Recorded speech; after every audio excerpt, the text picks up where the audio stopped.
radio for the masses. Headline edition, July 8, 1947. The Army Air Forces has announced that a flying disc has been found and is now in the possession of the Army. If the game is rigged, change the game. Game changer. I occasionally think how quickly our differences worldwide would vanish if we were facing an alien threat from outside this world. This is Fade to Black with your host, Jimmy Church, on the Game Changer Radio Network and KGRA, the Global Radio Alliance. I need your help to get to the year 1985. You are listening to Fade to Black with Jimmy Church on the Game Changer Network.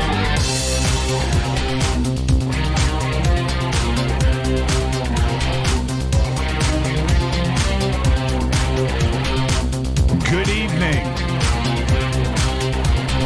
Fade to Black. Bespoke radio for the masses. Yeah, man. How you doing? It's FADERNIGHT. Thursday night. Open lines all night long. That's right. It's my favorite night of the week. Today's Thursday, September 6th, 2018. 252 days into the new year. Just 113 days left. We are live from a bunker somewhere in the middle of beautiful downtown Burbank, California. And I would like to welcome everybody listening all around the world, all across the United States, hither and thither, to and fro, back and forth, up and down, east and west, north and south, far and near. This is Fade to Black. I'm your host, Jimmy Church, for KJCR, the Game Changer Network. Oh, man. Syndicated by KGRA, the planet. On Stellar. You can go follow us there. Twitter, at JChurchRadio, Facebook, YouTube. Tonight is day 4 of our UFO week right here on Fade to Black. And we're going to go with open lines all night long. All night long. All of your UFO phone calls, okay? Which includes your encounters, your contact, your videos, your eyewitness testimony, your images, everything. All night tonight on Fade to Black. Really looking forward to this. We've had just an amazing week here on the show. We wanted to make things special. Stanton Friedman, Emery Smith last night, Barry Littleton. Just an amazing week. UFOs. And I've put up a lot of commentary too as well, you know, on my research and things that I've done over the years and how I got here.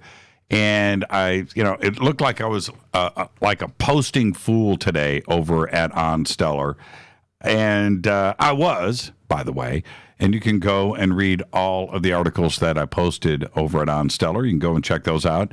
I put up some of the links. Once you get there, you can go and check everything else out that is there. But OnStellar is certainly the place to be, onstellar.com. And if you haven't registered, head over there now, register, and use my name for your referral. Just pop it in right there, Jimmy. Very simple to do. And when you get that done, get your profile picture up, send me a friend request. All right. I almost shot a video because today I was just scrolling through of the friend requests that are sitting there without a profile picture, right? It's the OnStellar alien head, right? The infamous OnStellar alien head there.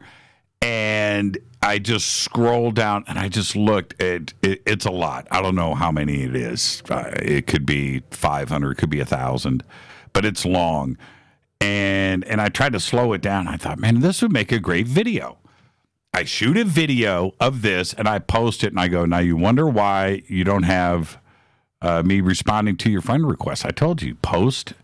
That's all you got to do. Post your profile picture. That's it. That's all I want to see. And I'll accept your friend request. And the list, it's huge. It's just huge. Maybe I will do it. Maybe I will. Anyway, I'm a big social media guy on Stellar. Twitter, Facebook is still plugging along. I did post over there today. YouTube. What I did, I posted over at YouTube or posted over at Facebook to go to On Stellar and read my articles. That's what I did. Yeah, there you go. All right. Follow me on Twitter at JChurchRadio. Got the chat rooms open right here. I've got Twitter is open right here. Phone lines we're going to open up at the bottom of the hour. John Rappaport is out on assignment. He will be back with us next Thursday. So we're going to go straight to the calls tonight. All right, so we're going to go back to back phone calls. And I've got some other treats lined up that I'm going to be in honor of UFO Week that I'll insert throughout the show. Okay, it's very simple. Hashtag F2B is the sandbox on Twitter.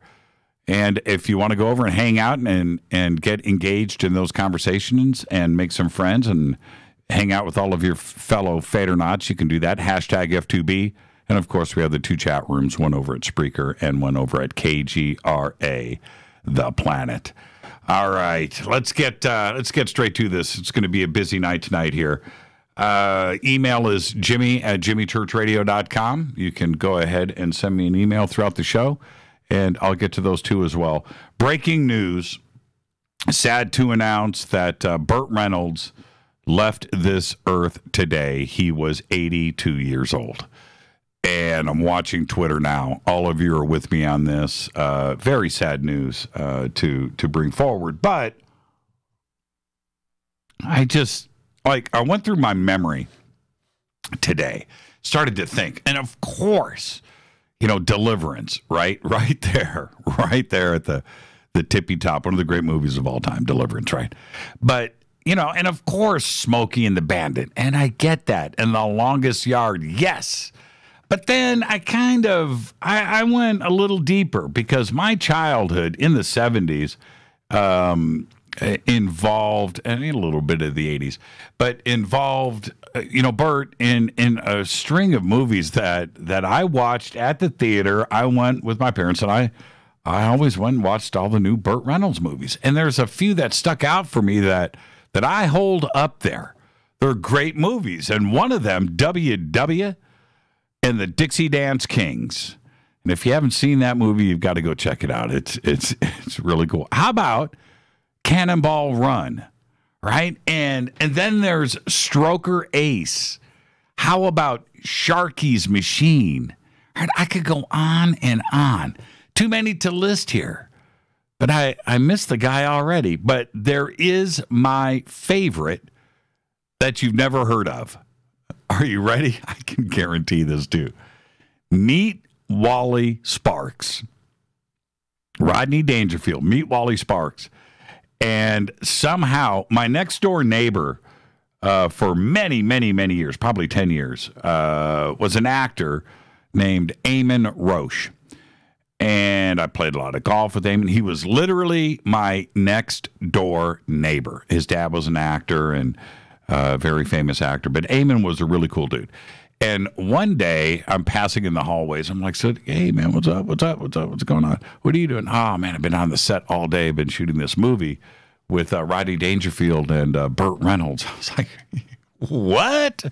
Right? It turned out to be Meet Wally Sparks. And the movie it's pretty it's a classic, let's just say that. Anyway, Eamon had a chance to act with Burt Reynolds, and I eventually, Eamon gave me the DVD, and he said, look, man, watch the movie, whatever. He said, but when you get to the end credits, watch all the way to the end of the end credits. There's a little short film there, and it's pretty funny. So anyway, meet Wally Sparks. All right. If you haven't seen it, I'm sure there's a way to watch that film. Burt Reynolds, rest in peace, passed away today at the age of 82. All right. I posted comments over at On Stellar today about the Louis Elizondo resignation letter. And it was basically my show notes from last night. And I don't know about this letter, this memo. I don't know if he really wrote it. I don't know. I don't know if it's real, or I don't know. Really, I don't know anything else about it. But I've spoken to a few sources, and they all say that it's probably real in respect that it does exist and that it was lifted from Chris Mellon's website. But nobody knows if it was ever sent or read or any of that. So all of that is still up for debate. And I'll leave it up to all of you to draw your own conclusions. The memo itself is what it is. Okay? I've been asked to comment on it. I've got a little bit more further here in the show, but that's really about it. That's it. Don't forget to subscribe to our podcast, $2 a month. Go to the podcast banner at jimmychurchradio.com and click on it. You can also become a Fadernight over in our membership section of the site. Very simple to do. And don't forget to visit all of our sponsors here at Fade to Black by clicking on their banners over at jimmychurchradio.com. Let's get the show cracking. Happy birthday to today. Oh, I didn't do it today. Man, I was that busy. I was that busy writing. I didn't do birthdays today. Yeah. Wow. All right. So there you go. I got so wrapped up in writing today. I was just writing all day long, and so many other things personally were going on over at the house that, just little things, dogs, food, dog shopping, things like that, the backyard. And I just, then I got into writing and other things and phone calls. So I neglected stuff. And one of the things that I do on Thursdays, because Thursdays is Fader night, so I don't have to sound check with a guest. I don't have to do all of that research. All I have to do is look forward to getting down into the bunker here and getting the phone calls. It's a very stress-free day. It's an exciting day for me. And so with that, I was just looking forward to tonight, and I just neglected all of those stuff that I normally do at this point in the show. So there you go. Let's move on. One of the most repeated comments that I get from critics, and yeah, I've got mine, is, and I'm going to do air quotes here for the bumper cam, air quotes. Jimmy, if you believe in UFOs, you have to be all in on everything, end quote, right? Conspiracy theory, right? Conspiracy theory and those conspiracy theorists, it's a strange circle of personalities. And if you have belief in one thing, well, you have to believe in everything all the time. You have to be all in. Nuclear bombs were used for 9/11. You get the idea. And although I think that our government knew in advance about 9/11, for example, which to me is a greater issue than anything else, I mean, that would be a very, very big deal right there. And that's a conspiracy. But that doesn't mean that I have to take the other step forward to holographic planes flying into buildings. I don't go there, right? Now, to be clear, I question everything. I do, seriously.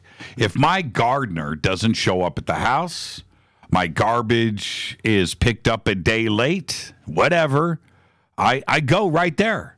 I go full-on conspiracy. It's fun. I do. And when it comes to the UFO question, disclosure, ET contact, I have every possibility on this show, every personality on this show. And I do it at least once, right? I need to hear everything. I want all of the info that I can get. And I've talked about this all week this week. Why? Well, if I get it, then, well, you get it. It's really a win-win. It's how it works. What we do with that information and knowledge is up to you and I. We digest it, we do a little research, we file it away and move on. We move on to the next guest, the next piece of breaking news. It's what we do, right? It's this community. There have been a few guests over the years that have not been invited back for whatever reason. It doesn't really matter, but it's usually because I've lost interest. Once somebody causes me to blink, I just move on, right? A little stutter step, a little jiggle, I lose interest. I go somewhere else. They become a canceled check. And I don't have time. I don't have time to commit to something that I lose interest in. There's so much out there to research that I find myself constantly moving forward, never back. I hear it all the time. It's like, Jimmy, you've had so-and-so on the show. So what's the problem with To the Stars? Right? I don't have issues with TTSA. It's that I've lost interest. And there's a difference. They made me blink. Insert joke there. I get it. But they made me blink. And when that happens, it's hard for me to get it back. I'll continue to report on the story when there's something worthy of airtime, but I'm not going to chase it. There's too much other stuff to research that interest me. I gave TTSA more time on this show than just about anyone or anything over the last 2 years. Seriously, and if you think about it, that is the case. There hasn't been anything to talk about for at least 6 to 8 months. Absolutely nothing. Well, until this leaked Elizondo memo. Now, I read the memo, and I posted it, which wasn't until today. I only posted it after it was up elsewhere on the net, and then I commented on it. And there's nothing else really to say. I've gotten so much email about this. So much. Now, the memo is now posted. It's up. Read it. Decide for yourself if it really matters in the big picture and what significance it may have. Everybody wants evidence, right? Including me. And I've seen with this memo and with TTSA up to this point, I've seen all that I need to see, right? That's it. And with my own life, it's the exact same situation. In my own life, I've seen things. I've got the video. I've got the images. I've got the witnesses. So I'm cool with it. I have my own evidence. I don't need anything else. I really don't. It's just for you. But when it came to the Elizondo memo, I blinked again. I did. It's just like I cast it aside. I read it, and I was just like, man, this is nothing. I read it many times, and for me personally, it's not evidence of anything except that someone can use a keyboard. That's what it's evidence of. Somebody can type. Not well, and they don't really have a grasp on the English language, but it's evidence that they can create a document. That's it. That's all it is. Nothing more, nothing less. And then, of course, there are those out there thinking right now, but Jimmy, so-and-so hasn't brought forward any evidence. How many times have we heard that, right? And you may be right, sure, but so-and-so didn't post a picture of a Mylar balloon and call it alien tech either. So you need to think about that. TTSA must be held to a higher standard, another standard above everybody else. And I know you're going to ask me why. Well, let me answer. It's very simple. They, TTSA, To the Stars Academy, they say that they are at the very top, that they have access to the Pentagon, the CIA, that they have the best people, and we, the community, don't matter. That is To the Stars' position. That we, the community, don't see the big picture. Only To the Stars Academy does. That's their position. They say that we are not smart. Only they are. That's it. That's their position. So, yeah, I'm going to comment when I blink. When you talk down about this community, and I'm talking specifically about To the Stars Academy and everybody there, when you talk down about this community, who I care about very deeply, you had better not make a mistake, because I'm the guy that is going to say something if it gets a little stinky. I'm not going to stand around and be silent. I'm not going to ignore the obvious because somebody might get hurt. But hurt. And let me be very clear. If so-and-so, air quotes, post a picture of a Mylar party balloon and says that it's a UFO or alien tech, I'll be the first person to mention it. Usually it's not me who gets the bad news first. Nope. When it comes to the debunking and taking something apart, I'm down on the chain. It's you, the community, that figures it out. And then it shows up in my email. This community is full of the very best, brightest people that I've ever met from every part of the world with backgrounds in tech, computers, photography, videos, history. And when something smells bad, it takes about 10 minutes to get it figured out. All I do is just report it. And that's the part that I love. So whether you are To the Stars Academy or so-and-so, it doesn't matter. If you're going to bring something forward, it had better pass the sniff test. This community is so acclimated to examining the evidence. They are smart. They see through it. They figure it out. The good and the bad. Those out there, those critics, right? They need to understand that my voice doesn't change anybody's opinion. Nope, it doesn't. The images, the videos, the testimony speak for themselves. And whatever it is will either stand the test of time or it won't. That's it. I'm just the host of a show. I commented earlier this week about how many interviews I have done, how many broadcasts and television and conferences, and all I do is learn, observe, absorb, upload information. I've got it coming at me from all directions. I have videos sent to me from this audience every single day. Jimmy, check this out. Check this out. Check this out. Shot this last week. I shot this 5 years ago. I shot this last year.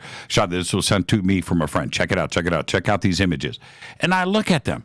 And look, I'm not, and if you've ever sent me anything, you know, I haven't responded back. Man, that's the most amazing video I've ever seen. You know, I can't. You believe what you want to believe. You've shot the video. You were out there. You were with your friends. You saw what you saw. My opinion doesn't matter. And if I tell you that, you know what, man, your video, it's a bird, it's a kite, whatever, that's not going to change your opinion. My voice doesn't change anybody's opinion. It just doesn't do that. That's not what I'm here for. But if you out there, whether you are so-and-so or To the Stars Academy, and you post something and you try to push it past this community, something that it is not, I'm going to call you on it. It's that simple. That's it. Just like anybody else in this community would. And I am afraid right now that the position of To the Stars Academy and the silence that they are going through right now, they know that they failed the sniff test with this community. There are those out there that want to believe in To the Stars, and to a degree, I still do. And if you do, that's great. That's great. It's what makes this world a beautiful place. It really, really is. I hope that To the Stars brings forward the most groundbreaking evidence and something is just, man, I'll be the first person to stand up and cheer. I really will. And if you are one of those out there that are hanging on and waiting for To the Stars to come out with an anti-gravity car based on alien tech and them commercially releasing some kind of hypersonic commercial airplane that is running on 0-point energy, right? If you're one of those, hang on. It may happen. My fingers are crossed, and I hope that it does. But the Louis Elizondo memo, I'm not sure what I'm even looking at. It's not evidence of anything. Of anything. And that's my position. That's it. It appeared. It showed up. What am I supposed to do? Am I supposed to turn around and look at something like this and go, this is great, when it's not? That's not cool. I respect this community way too much. And the funny thing about all of this is that you don't need me to say anything, because this community is going to read that memo and go, WTF. And that's the way it is. It's Fade to Black. Tonight is night four of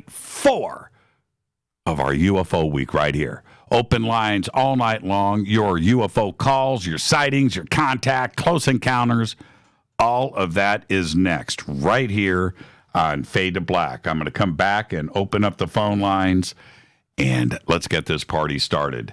This is Fade to Black. I'm your host, Jimmy Church. Follow me on Twitter at JChurchRadio. Email is jimmy@jimmychurchradio.com. On the Game Changer Network and KGRA, The Planet. This is Fade to Black. Stay with me. I'll be right back.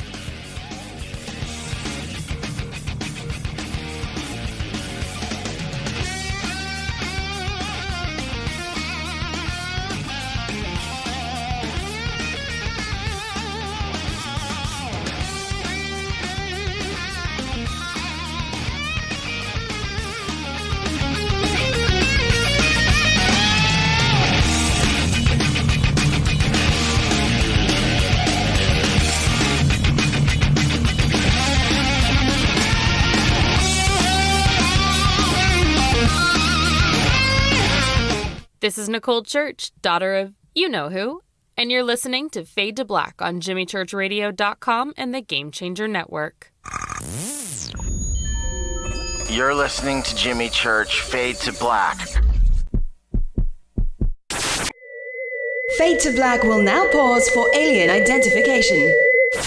The station that talks the net. KGRA Radio.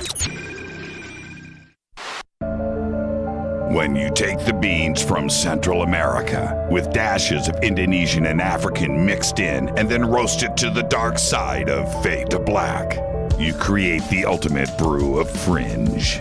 Introducing the Fade to Black blend from Rivermoon Coffee. Yes, Rivermoon's darkest customized roast was created for the love of Fade to Black. The alchemy of masterful roasting and smoking the beans is in every sip of this full-bodied, dark Java. I need my coffee dark, deep, with distinct bittersweet chocolate highlights, just like the bunker.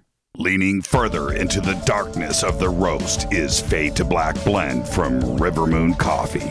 Just click on the banner at jimmychurchradio.com and use the promo code F2B Blend for 15% off of your order today. Go Beckley Teppy. This is Jimmy Church of Fade to Black, and you can get our podcast for just $2 per month. All you have to do is click on the podcast banner over at jimmychurchradio.com. Times are changing. The circus of politics, healthcare's low standards and high prices, and let's not forget food quality. What to do? Arm yourself with Life Change Tea at getthetea.com. In a world of chemical imbalance and poor air and water quality, it's time you make a move. Log on to getthetea.com and stock up on organic non-GMO supplements. Don't forget the tea. Cleansing your body never felt so good. And we have a brand new tea called Takedown Tea, which helps support healthy glucose. All natural body support so you can be at your best, naturally. All you have to do is log on to getthetea.com. That's getthetea.com. We're not a fad that comes and goes. We are the real deal. Join us and armor up. Getthetea.com. That's getthetea.com. Changing America's health one tea bag at a time. 9 out of 10 geneticists agree. Fade to Black is not your father's radio show on the Game Changer Radio Network and KGRA, The Planet. Do you want to lose weight but have no idea where to begin? The Fast Start Diet, a 3-day weight loss plan, is the answer. 3 days of nutritionally balanced, calorie-restricted meals delivered right to your door. No shopping, no measuring, and no cooking. Everything is prepared for you and ready to eat at home or on the go. The Fast Start Diet has all the amazing benefits of intermittent fasting without starving. We've helped thousands of people who have struggled to reach their weight loss goals. Isn't it time we helped you? With the Fast Start Diet, you'll lose weight and feel great. Find Fast Start Diet on Amazon or go to faststartdiet.com and use promo code TALK to get 10% off your first box. And as a special bonus, Fast Start will include their #1 rated Lipo3 appetite suppressant spray free with your order. This is Jimmy Church. And whatever your diet plans are, do what I did. Go to faststartdiet.com. Hi, this is Rob Reiner from Anvil, and you're listening to JimmyChurchRadio.com. What's up? I'm Chris. What up? This is Kyle Massey, and you're listening to Jimmy Church Radio.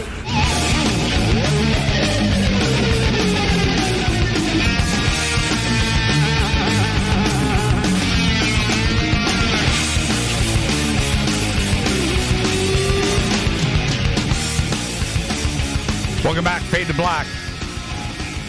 That's right, it's Thursday night, Fader Night.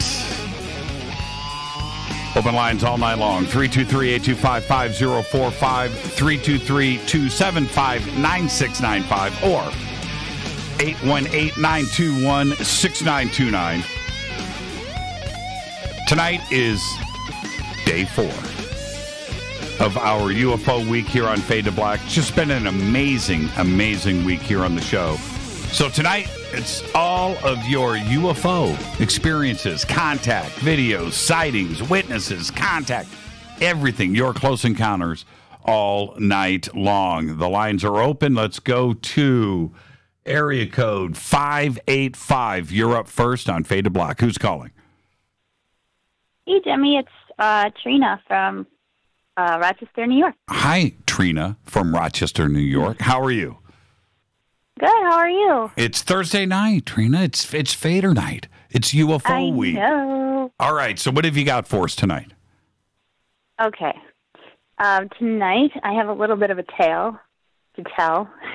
A tall tale or a true tale? Or a tall true tale? A true tale. It's it goes back a little bit. There's a little bit of history to it. Sure. So it kind of all started when I was a kid, a small kid. I had a reoccurring dream, constant reoccurring dream of swimming underwater, very clear ocean, water, but being able to breathe. No apparatus. I could breathe this clear, super oxygenated oxygenated air. Right. And I could breathe, and it was this reoccurring dream that I always had. I'd wake up, and I'm like, oh, it's so cool, I could breathe underwater.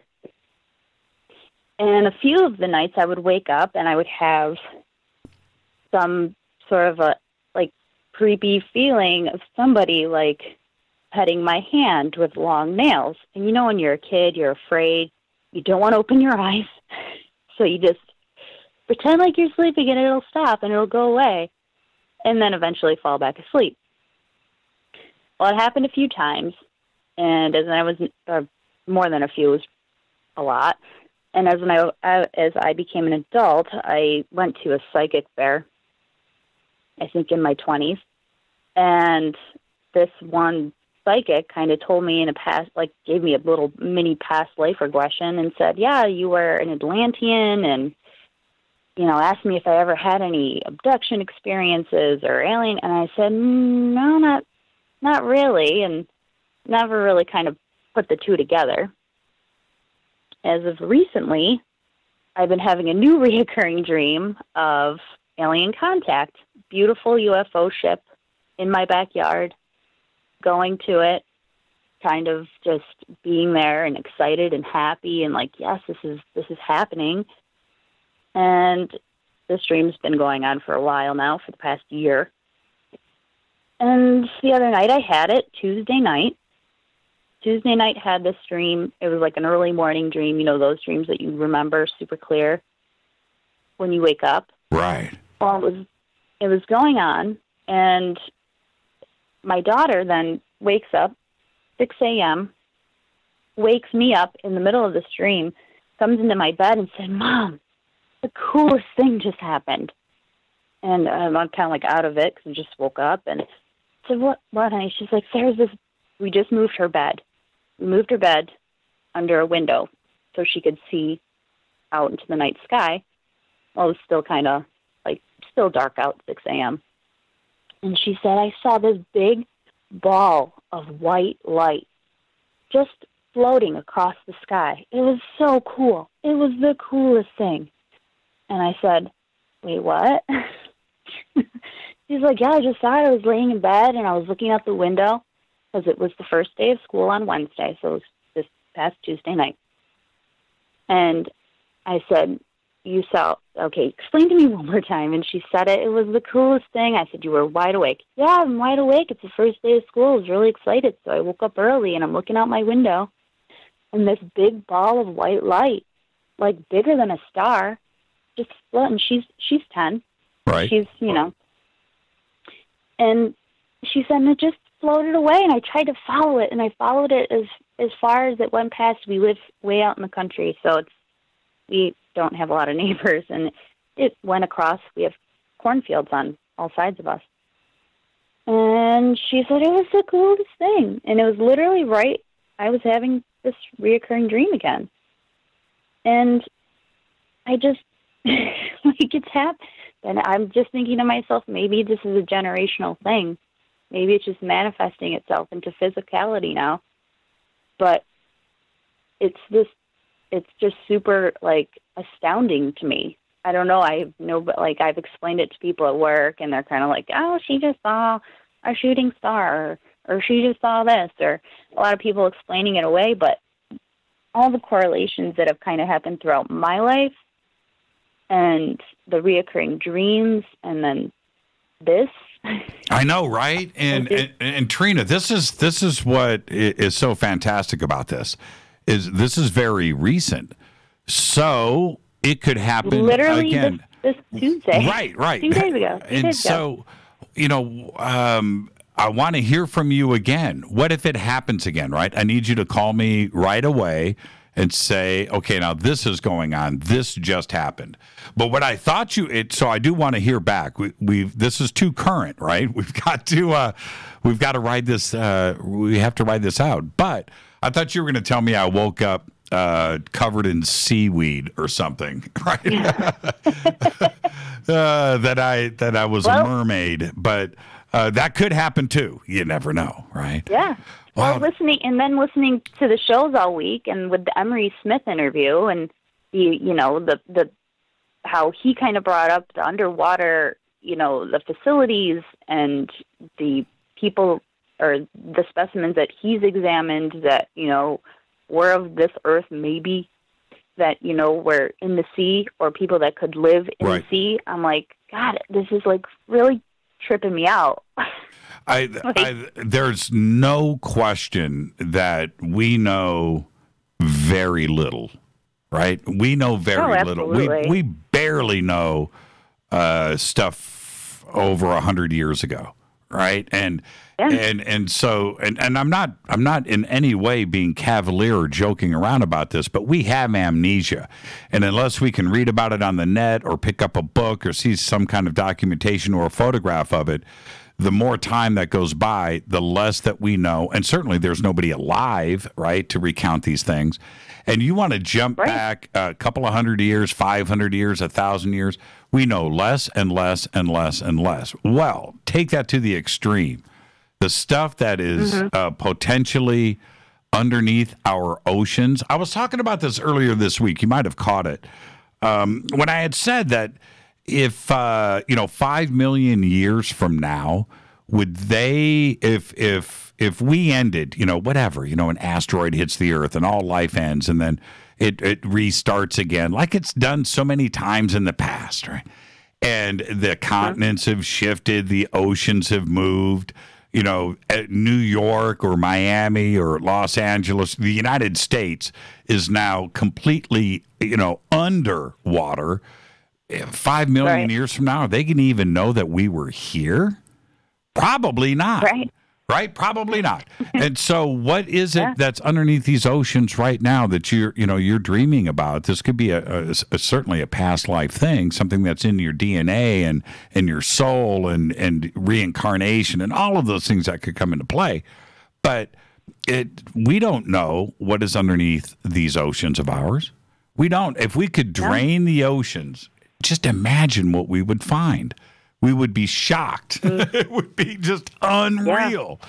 It would be unreal. So I'm really glad you're having those dreams. I am too. I'm not a person that's a fearful person by any means. I'm super open to everything, and I've always, I feel like, been like that ever since I was a kid. I was never afraid when I really woke up. People stroking my hand, that was always a little weird, but, I never really, I never let it, impact me in whatever, adult life. So I feel like when you're open and you're receptive to that kind of stuff, that maybe it just makes you a receiver or somewhat of a light worker for this earth, because, after 2012, we are in the age of Aquarius, and things are going to start happening. And I'm a huge believer that it is happening. We're doing it. Thank you, Trina, for the phone call. First time caller too. Very cool. And do me a favor. Don't forget, if something happens, you need to be my roving reporter out there. You need to call back and let us know. Absolutely. Will do. And thank you so much, Trina. Behave and be well. Thanks, Jimmy. You too. Enjoy your weekend. That's a great phone call. That's how you start off the night here on Fade to Black. Let's go to area code 830. You're up next on Fade to Black. Who's calling?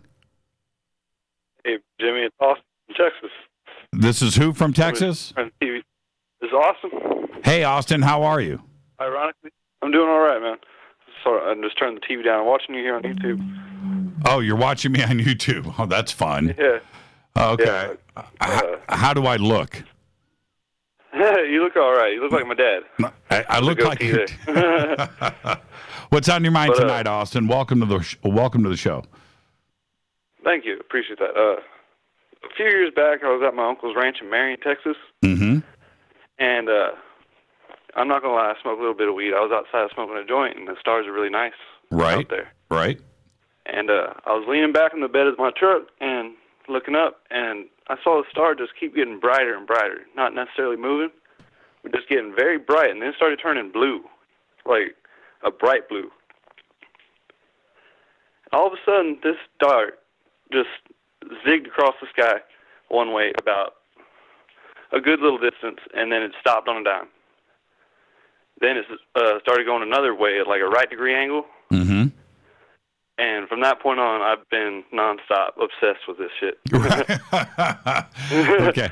I'm like shaking right now talking about it because I don't get to talk to my family or nothing about this kind of stuff. I totally understand. I totally understand. And this is a family show, so remember that. But yeah, anyway, I've been watching you for a good while. No, Austin, what's interesting about that is we had a very similar sighting a couple of years ago out of Joshua Tree, contact in the desert, and we had, I don't know, 250, 300 people. You probably heard us tell the story of the famous Zorro blue zigzag thing that happened, and it did the same thing. It got bright, it fluttered up, got bright, it shot to the left. Yeah. I remember. I remember watching that Sirius documentary on Netflix with Dr. Stephen Greer. It zigzagged. It zigzagged in front of everybody. I'm very similar to totally yours. Involved, and I really appreciate what you're doing, and I love you, man. You just keep doing what you're doing. Thank you so much, Austin, and don't be a stranger. Sir. I won't. Maybe I'll call back again. You got it. Thank you so much.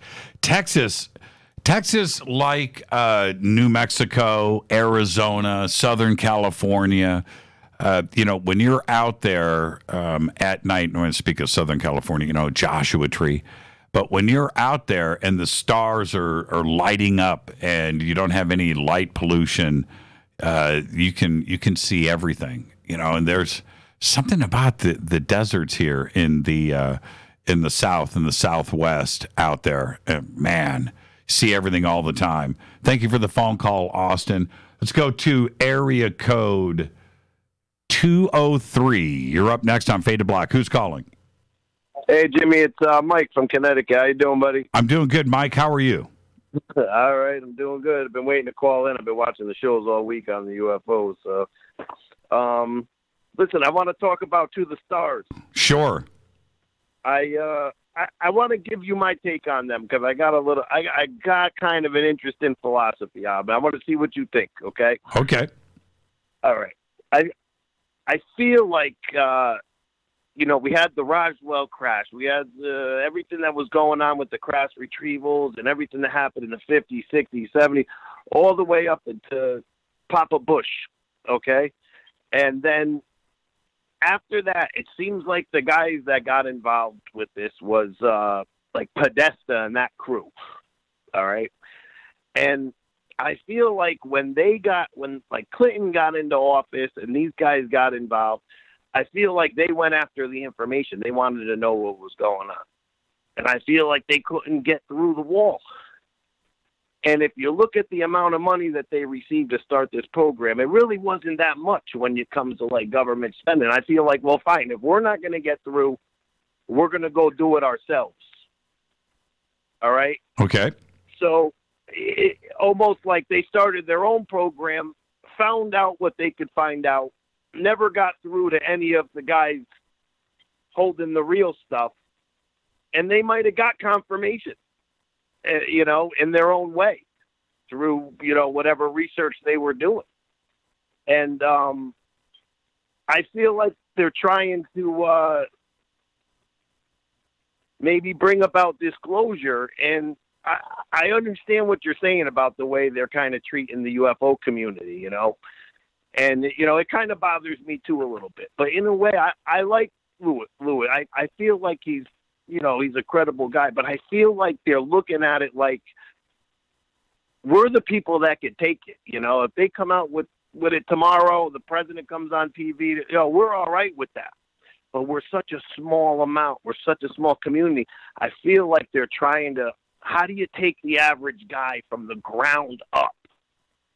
And it's almost insulting to us, I think, because, we don't want to hear this stuff. We're already past this. Right. But how do you take the average guy, the average person that's not even thinking about it, the guy that's, paying off a 30-year note on his house or a girl, you know what I mean? I feel like what we're looking at as almost insulting is, and I feel like it's that group of people that kind of took it upon themselves with whatever funding they could get, and now they're almost trying to disclose whatever they could. What do you think about that? I mean, it's just a theory, but. Well, to a point, I think you're spot on the money. And the reason why I think you're spot on the money is because they're selling stock, right? So they need to get investment from everybody, not just from, the possibility of the UFO community, but the entire planet. And so they have to appeal to the lowest common denominator, right? And which is what you're referring to. And to a point, I would say that I agree. Okay, I think that you're spot on in that assessment.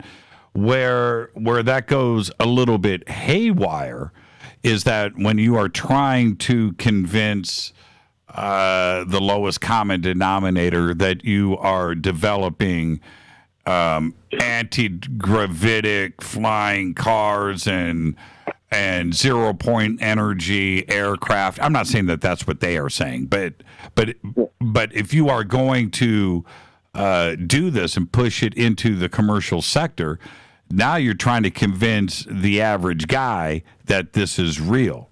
So it's good. It's dead in the water, is what I'm saying. You're not going to go anywhere with that. Well, that's what you got to show me. For me to give you money and you're telling me you're going to develop something like that, you got to show me there's a reason. What am I investing in? If I don't see that you have some kind of technology like that, what am I going to give you money for? I got to know something. Right. Before I give you. You know what I mean? Like, that doesn't exist. So you got to show me. Well, there was an aspect of it. I remember when they did their first press conference when they announced to the stars, and I was very excited about it. And I saw that.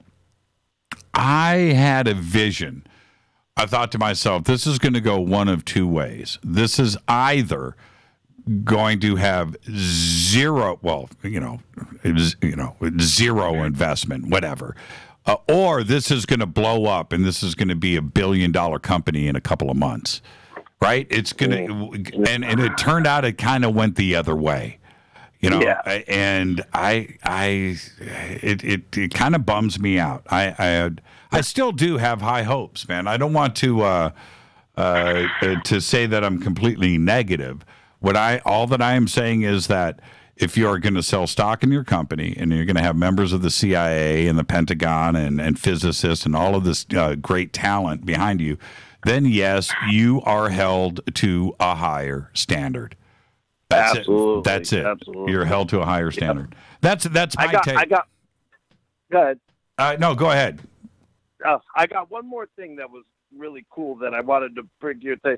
Because I feel like there's been, just like you said before, it's like somebody tells you, you got to believe everything. If you believe that's insane, because we all know that 80% of the stuff out there is nonsense, and you really got to dig through it to find out.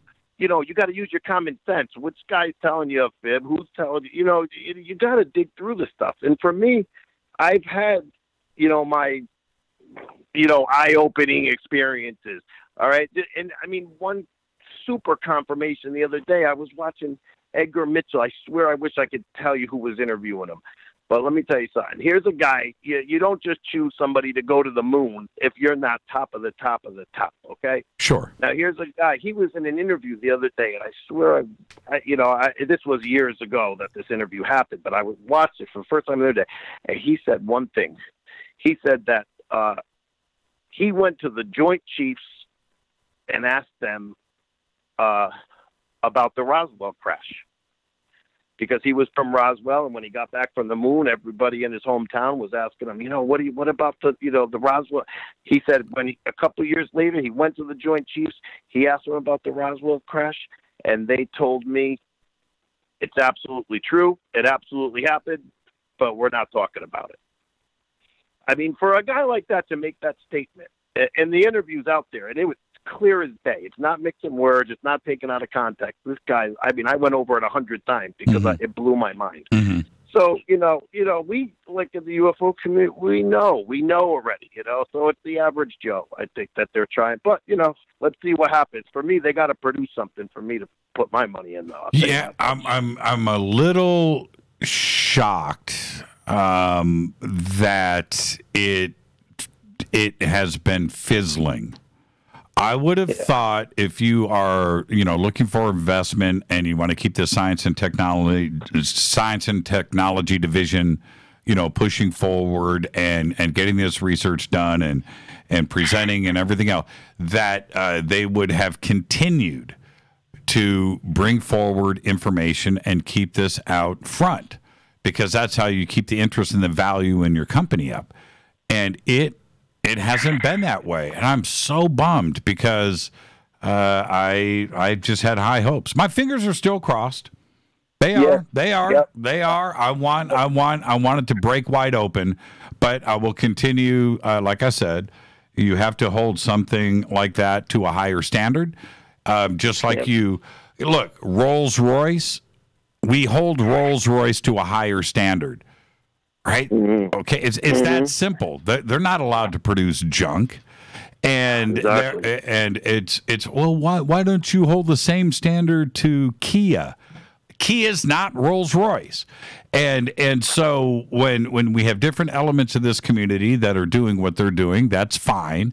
But if you're going to come out like To the Stars did with money and stock options and the CIA and the Pentagon and videos and pilots and this and that, and we're going to go and do, well, yeah, you're held to a higher standard. You're not allowed to make mistakes. That's it. Yeah. That's it. Yeah, you're right. That's you're it. Right. All right. Just keep up the good work, man. You keep me on the edge of my seat, buddy. I'll tell you. There's sometimes I'm like, no, Jimmy, stop it. And then other times I'm like, go. So, I'll tell you. But we need that. We need that because everybody can't agree. If we don't have good debate, we're never going to get to the bottom of things. So, keep up the good work, Joe. Honestly, you're doing great. Yeah, seriously. Thank you so much. And the debate is half of the fun. Yeah, it is. It is. Let's not ignore. If we're not objective, if we can't be objective, we're going to be in big trouble. We have to be objective. So let's keep it moving, man. Thank you so much for the phone call and enjoy the rest of your weekend. All right. Have a great night. That's what I'm talking about. It's Thursday night, Fader night. This is night 4 of our UFO week here on Fade to Black. More of your phone calls are next. Stay with me.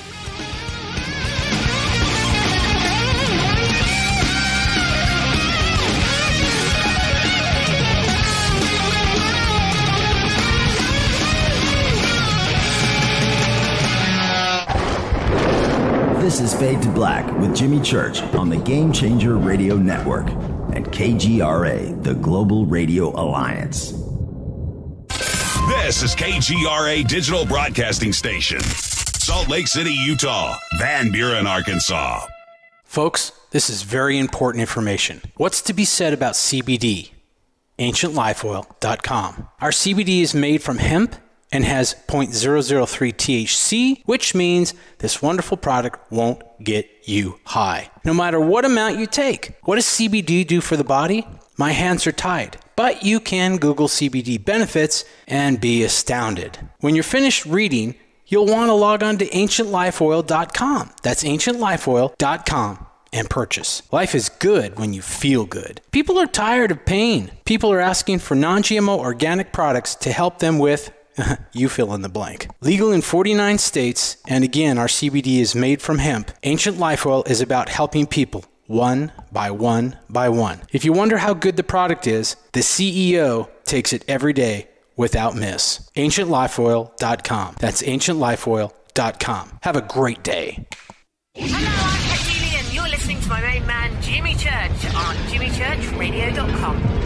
Hi, this is Ray Hobbs here, repping the planet, and you're listening to my good friend, Jimmy Church, Fade to Black, on the Game Changer Network and the KGRA Digital Broadcast Station. This is Toby Kebbell. You're listening to JimmyChurchRadio.com. Don't hurt me, Jimmy.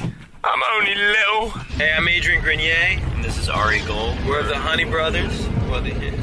Yes. We are of the Honey Brothers. Hey, I'm Adrian Grenier. And I'm Ari Gold. We're the Honey Brothers. And you're listening to Jimmy Church. The Revolution. Reclaim your active lifestyle with Angioprim. Angioprim is the original liquid oral chelation supplement. Chelation helps remove toxins, heavy metals, and cholesterol in your veins and arteries that can cause blockages. Scientific research proves the active ingredient in Angioprim has superior oral chelation action that helps promote cardiovascular health. Find out more. Go to angioprim.com. Talk to a trained consultant by calling Angioprim toll-free 877-882-7221. This is Jimmy Church of Fade to Black, and you can become an official FADERNIGHT by just going to our membership section at jimmychurchradio.com. Hey, it's Grace. Can we talk about something serious for a minute? Your age. Getting old has its perks. But remember, being a few years younger, you know, your hair was thicker, you didn't have so many wrinkles, that extra weight wasn't haunting you, and you just felt better. Well, we can't turn back the clocks and go back 10 or 15 years, but you can start feeling and looking 10 or 15 years younger with Nature's Youth RSF. It's a doctor-formulated daily supplement that helps your body maintain its peak performance and fight the aging process. Imagine sleeping better, looking better, and feeling better. See how Nature's Youth RSF has helped thousands of people just like you at nature'syouth.com. nature'syouth.com. Imagine how it will feel when your family and friends are asking you what you did to look so good. Your secret will be Nature's Youth RSF. It's time to start looking better and feeling better. Learn more and order your Nature's Youth RSF at nature'syouth.com. That's nature'syouth.com. That's nature'syouth.com. This is Jimmy Church of Fade to Black, and I only use night vision goggles from Bearing Optics. You can see your very own green chrome balls today by clicking on their banner at jimmychurchradio.com. This is Micah Hanks of the Gralien Report, and you're listening to Jimmy Church on Fade to Black, across the globe on the Game Changer Radio Network and the one and only KGRA Radio, The Planet.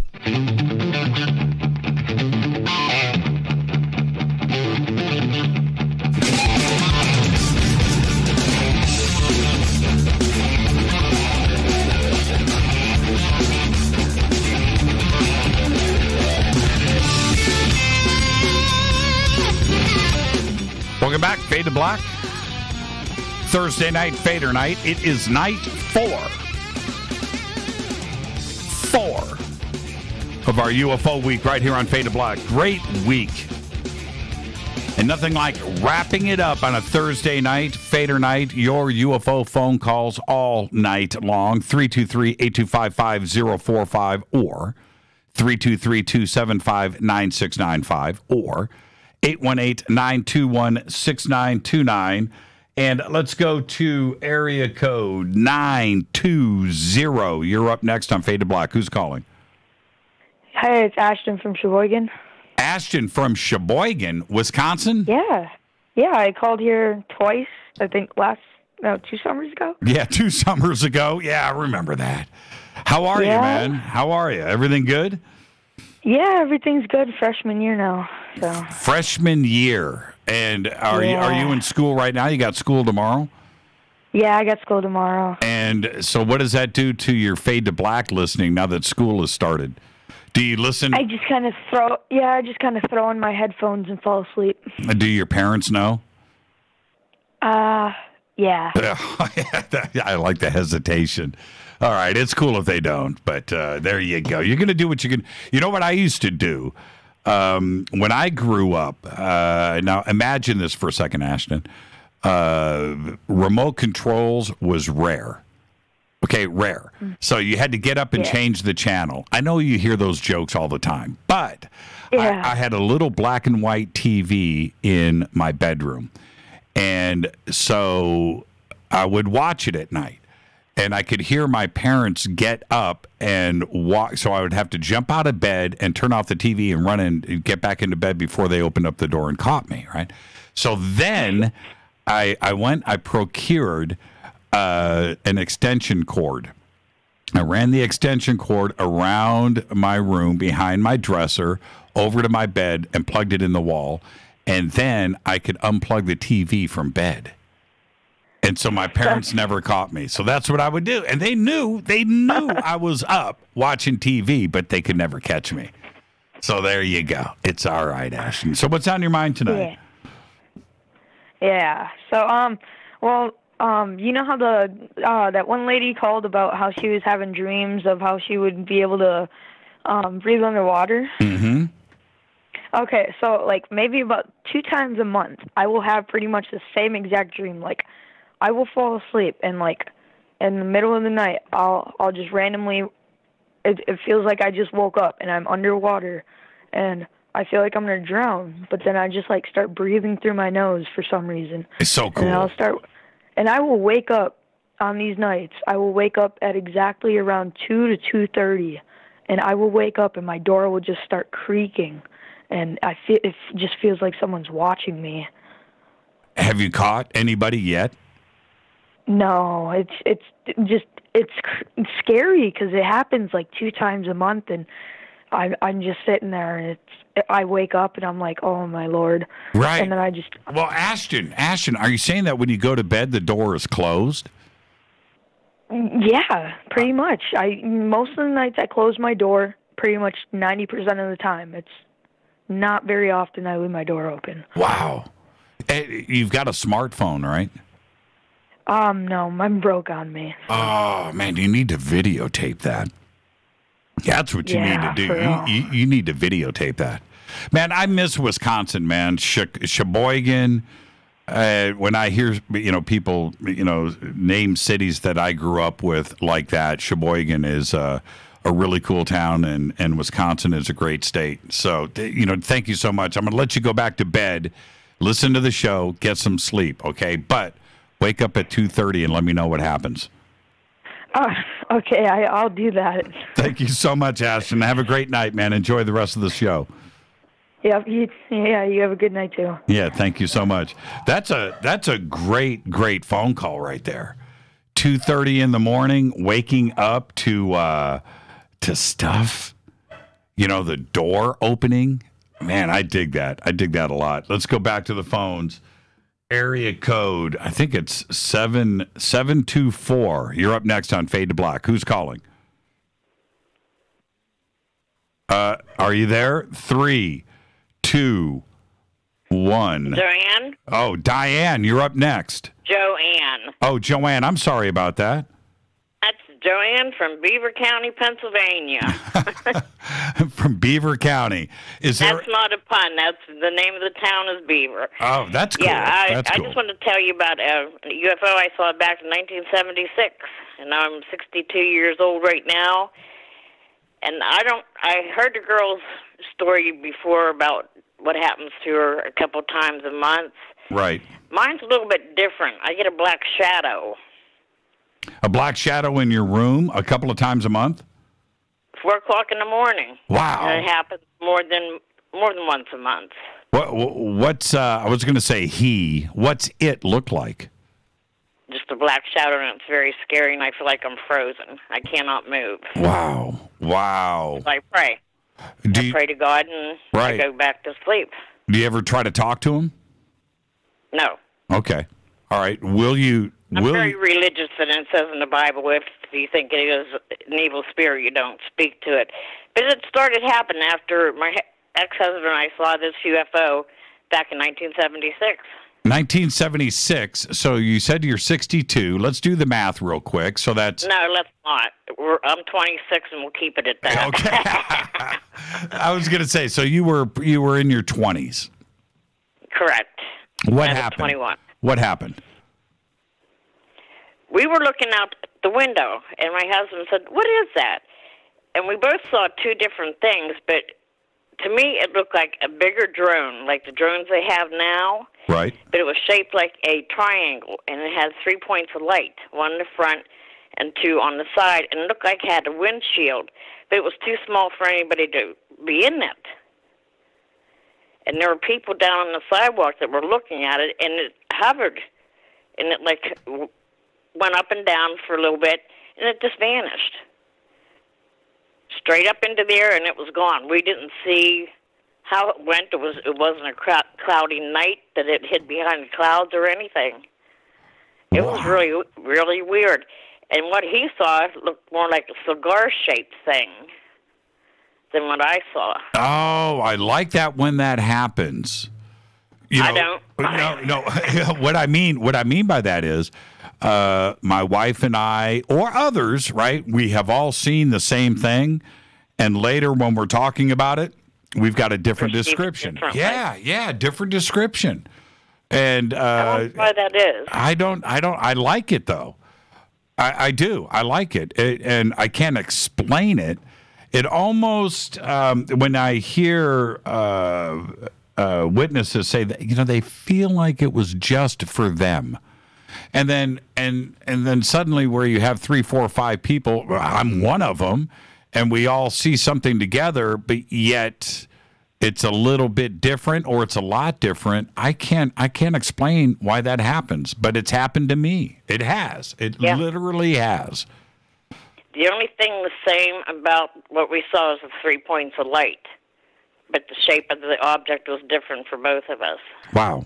That's fantastic. And the city, where did this happen? In a little town about 6 miles from me. It's called Beaver Falls. Beaver Falls. And so famed. What part of the state are we talking about here?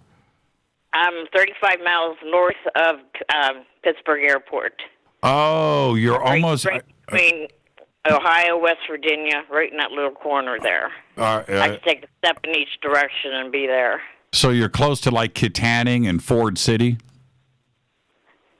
I'm not good with that. Okay, that stuff, no. Okay, there you go. I'm closer to Ohio. Okay.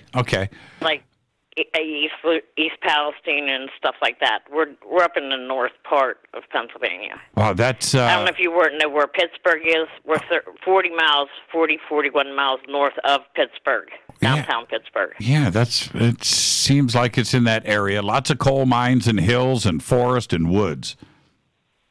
There is a road called Mudacalla Road in Brighton Township that is on the list of scariest places in Pennsylvania. I grew up on that road, and I can tell you some things that probably make your toenails fall off. But it's pretty nasty.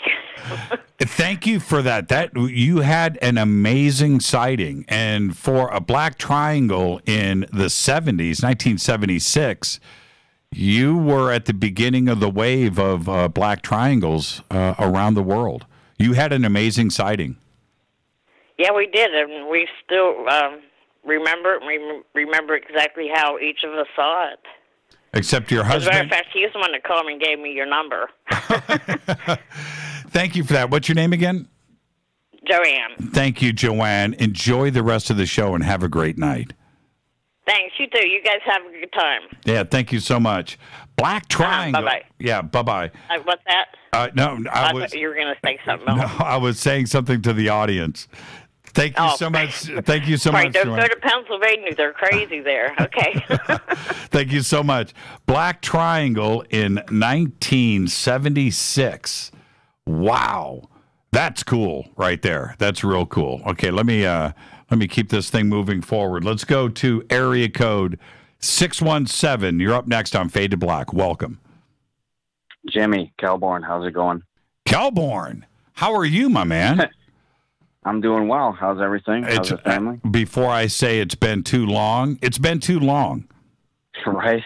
I was just saying that to my girlfriend. Wow. How are you, man? Everything good? Yeah, everything's been all right. I'm kind of sad I didn't get to make it out to Cali this year, but hopefully this next one will be able to make it. Yeah, we missed you this time around, but we'll see you next year. Yeah. I don't think there's going to be a problem this time around, but hey, the reason I called is because I have a buddy who's an air traffic controller where I live, which is right upon Lake Erie. Mm-hmm. And I was talking with him while we were out on the boat the other day, and he's telling me, because I asked him, you guys ever see anything weird, because he's up in a tower all night, so, all hours of the night and that kind of thing. Right. Said, well, I'm working a tower one night, and he always has a partner for FAA rules, and he said his partner will never discuss this story, but they saw something floating about, I think he said about 2.5, 3 miles away from them, 500 to 600 feet above the ground, just hovering there. It wasn't on radar. It wasn't an airplane. It was just hovering there. And they're looking at each other like, do you see this type of thing? And then all of a sudden it hovered back over the lake and disappeared inside the lake. Oh, really? Yeah, and this couldn't have been more than maybe 3 or 4 years ago, he said. Okay, I've got to ask you, Kelborn, what else did he say? There's only one other story that he shared with me, but I'm going to get out next season and pick his brain while we're out on the lake again, because he's got a boat, and we're actually planning on going out into the bigger portion of the lake, the deeper portion, and spending a night out there with, I'm hoping, film equipment and everything, see what we can capture, and that'll definitely make it to Twitter if we get anything. Yeah, you got it. Wow, that's pretty incredible. 500 or 600 feet above the ground, so that's low. Right. 2 miles out, so you can see it, and they're air traffic controllers, so they're looking at it. They probably have binoculars, too, as well.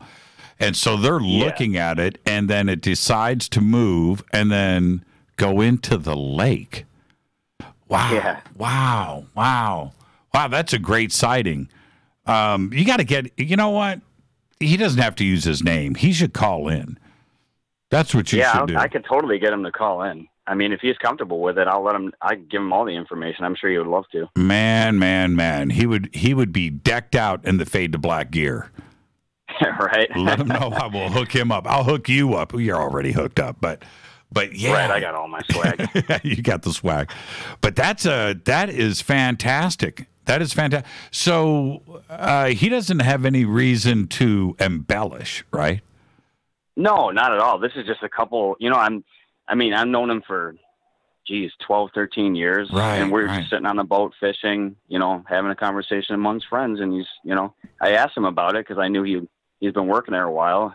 And wait a minute. Actually, the other story. Hold on. Were you guys fishing in the lake where he saw the flying saucer disappear into? Well, no. He said that when it disappeared, so where the tower is at, it's east of the city. Anything that goes below the skyline, you can't see it. You know what I'm saying? Okay, what city? Can you tell me?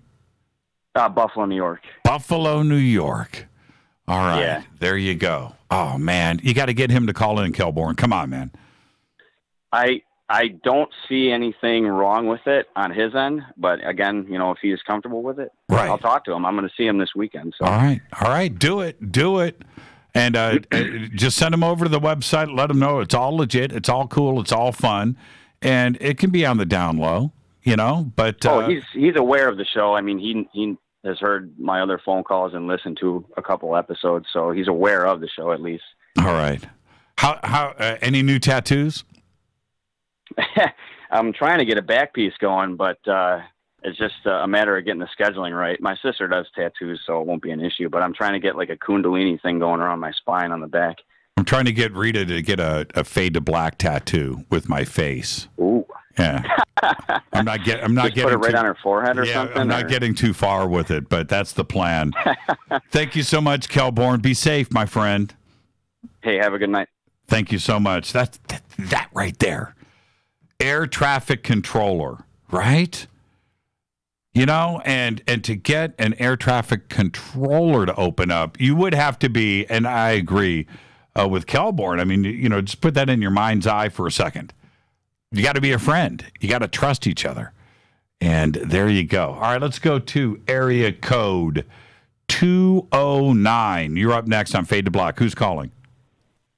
Jimmy, this is Ray, a.k.a. Mr. Anonymous. Hi, Ray. How are you?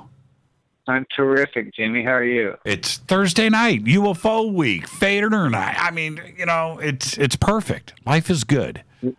This is terrific, isn't it? Yes, it is. It's been an amazing show so far. Since it's UFO week, I'll dispense with all of the stories that I've got after working 42 years in aviation. Needless to say, that one blurb about Ben Rich really took me back. Right. I had no idea that he had passed away. Absolutely none. And here I am trying to find a telephone number to give him a call. But as it turns out, in the early 90s, I turned down 2 jobs out at Skunk Works, and I could very well have been working for him. And I didn't know at the time, and they go through a grooming process, okay? In the early 80s, mid-80s, well, it goes back to the military. I had top secret clearance in the military, and as soon as you get that, people are watching you. And I was interested in aviation, so all of a sudden these clandestine projects start showing up, and I got invitations. Well, I took them up on some of them, and some were failures, and some were kind of successful. And anyway, long story short, I didn't realize that that invitation at Skunk Works was basically part of the grooming process. And I turned down one of the really best opportunities for a high-tech position there. And, you kind of kick yourself a little bit. But anyway, with UFO Week, my younger brother and I grew up in Selah, Washington, just about 3 miles north of town on a 100-acre pear ranch. And we're staring out the second-story window facing west towards Natchez. There was a hill chain between us and Natchez, basically. And we see what looks like a meteorite coming down. Now, I'm 7 years old. My younger brother's 5. And it comes down over the hills, and then it got to a point and it stopped. Ooh. It went back up. Right. And then it came back down again. Then it went back up again, and it formed a W. And my brother and I looked at each other like, we didn't know any different. We're kids. and wow, that was cool. But ever since that moment, every time I go outside, it's like a hyper sense that you're being watched. And when you turn your head up in the sky at nighttime, you catch that glimpse of something that you would have missed had you been, doing anything else. It's like, why did I turn my head up there at that exact moment? Exactly. That kind of, and it started to correlate. I started to correlate everything about a year and a half ago. I was turned on to a yogi out of India, and that's a long story, and it's eventful and all that kind of stuff. But I went strict vegetarian. I said, hey, I'm going to try this consciousness thing. I'm going to try and, because I talked to Tricia Eastman after she was on your show, and boy, what a storehouse of information she has. Yeah, she's amazing. But I didn't want to go that far into the DMT issues, just to find my own consciousness. But what I've learned is, a lot of people can't control what they say, let alone control their thoughts and their own minds. Yeah. And this is what I've learned after a year and a half of meditating is I'm just now getting to the point to where if I have a thought that doesn't belong in my head, I don't have to keep it there. I've got a choice to kick it out. I do it all the time. I do it all the time. I do it all the time. Yeah, and well, your show is part of that. I mean, it's your show is a part of the consciousness raising effort that's going on. And that's what's so mind-boggling is all of this stuff has to fit together. There is a group consciousness going on, and somebody can sense all of that. I mean, ET's got like consciousness sensors that they're monitoring Earth, I think when it gets to a certain percentage, they'll say, yeah, we'll let you guys go into space. That'd be cool. But before that point, I think Stanton's right. I don't think they want us off the surface of the Earth. Yeah, I know, right? Everything about us has been shoot first, right? That's it. That's what you do. And Stanton is absolutely right about that. There was, I've talked about this before. It's been a couple of years. But there was, the big tsunami out there in Indonesia. And off the coast of India, there's an island there that is completely blocked off. You can't go. There's no air traffic. There's no boats because there's a civilization there that hasn't had contact with modern technology, and they want to keep it that way. All right, so I get that. But they had the tsunami. So they decided to fly out some air rescue helicopters just to, fly over the island and make sure that everything is okay. That's all they wanted to do. Do you know what those natives did? They started shooting arrows and throwing rocks at the helicopters. It's like in our DNA. It's like shoot first and ask questions later. They were there for a goodwill mission, and just to make sure that things are okay. But that's just indicative of who we are. I'm totally with Stanton on that, and where you are. I mean, if something happened where I don't know, but something very definitive, I'm afraid that we may shoot first. And I don't dig that. Maybe even from outer space, it wouldn't even have to enter our atmosphere. We would start shooting with lasers and kinetic weapons from satellites. Think about that. Yeah, no, that's a scary thought because, unless we can all get our group consciousness up together. And when the group conscious sessions are held,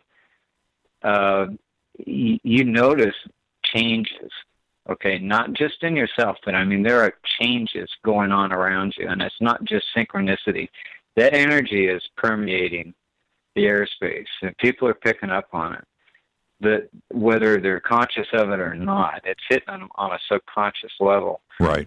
And it will change them eventually, but that's going to take some time, and I think Corey Good even mentioned that a couple of times, saying, we've got like a 60 or an 80-year plan to kind of train kids up and eventually get them going in the right direction. I think he's dealing it from a consciousness point of view, and it is touchy. I mean, I started out with a premise that free will must be honored, and then a year later I'm looking at it and I'm saying, boy, that's a stupid statement if I ever saw one. What's free will with no consciousness? Yeah. If free will exists, I'll leave you with that. That's for another show. Thank you so much, Ray, and enjoy the rest of your weekend, my friend. Jimmy, you do the same. Thank you very much. Yeah, thank you. It's day 4 of our UFO week here on Fade to Black. I'm going to get out of here and do a quick commercial break, and I'll come back and get to more of your phone calls. If you're on hold, it's very simple. Just stay right there. This is Fade to Black. I am your host, Jimmy Church. I'll be right back after this short break. Stay with us.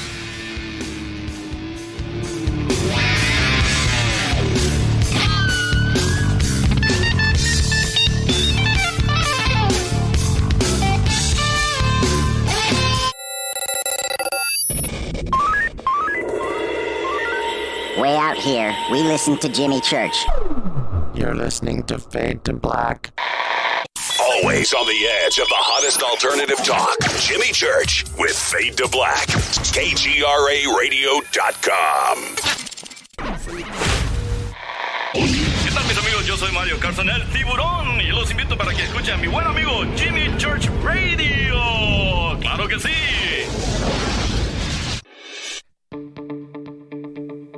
Hurricanes, earthquakes, wildfires. This year we've experienced more than our fair share. This is Jimmy Church of Fade to Black, and last month I decided to make sure my family does not have to worry about food should we get caught in a real emergency situation. Introducing Numana, a healthy, storable product that tastes so good that you'll want to eat it every day instead of just during those times of duress. All Numana products have a 25-year shelf life, are MSG and GMO-free, no preservatives, and are made in America. With the Numana pack in your home, you'll be able to sleep at night knowing that you've protected your family. Not only have I tasted and tested, I own it. Now you can too. Just click on the Numana banner on JimmyChurchRadio.com and use the promo code Jimmy when you order. In addition to a discount, we'll send you an autographed Fade to Black t-shirt. Seriously. Go Beckley Tappy. Do you want to be an official FADERNIGHT? Of course you do. This is Jimmy Church of Fade to Black. Just go to our membership section at JimmyChurchRadio.com. So, you love talk radio? Then you'll love TalkStreamLive.com. TalkStream Live is always on, 24/7, with the best streaming talk shows. Find your favorite talkers and discover some new ones. It's free, readily available online or on mobile with any smartphone or tablet. Finding your favorite talk shows all in one place has gotten a whole lot easier. Just go to TalkStreamLive.com. Be sure to download the free apps from Google Play or the iTunes App Store. You listen to us, and we listen to you. And so does the CIA. KGRARadio.com. If you have hard water, the lime scale not only leaves white spots, it clogs pipes and breaks down appliances, costing you hundreds of dollars in energy and wear. Eliminate lime scale and other water issues like brown staining and bad odors with HydroCare water products available from Wave Home Solutions. Wave's affordable water systems don't use salts or chemicals. You'll love the way your water tastes, smells, and looks. Satisfaction guaranteed. For more information, go to bestwater123.com. That's bestwater123.com. Are you intrigued by paranormal talk radio? You'll love the new paranormal radio app from TalkStream Live. You'll find a great selection of talk shows covering UFOs, ghosts, strange phenomena, and much more. Download the paranormal radio app now and start listening to the very best in paranormal talk entertainment, including the network you're listening to right now. The paranormal radio app, free in Google Play and the iOS App Store. You are listening to Fade to Black with Jimmy Church on the Game Changer Network. Oi, oi, I'm Reese Evans. You're listening to Jimmy Church. This is Revolution. The revolution will not be televised. The revolution is on radio. Ciao.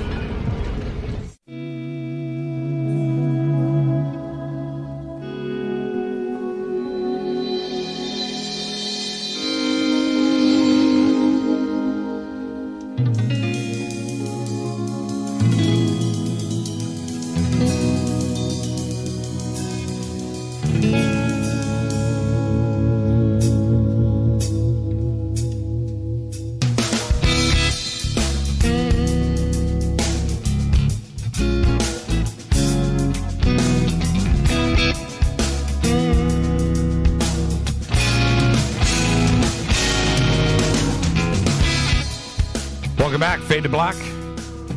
Thursday night, Fader night. Open lines all night long. Day 4 of our UFO week here on Fade to Black. So tonight, it's all of your UFO calls all night long. 323-825-5045 or 323-275-9695 or 818-921-6929.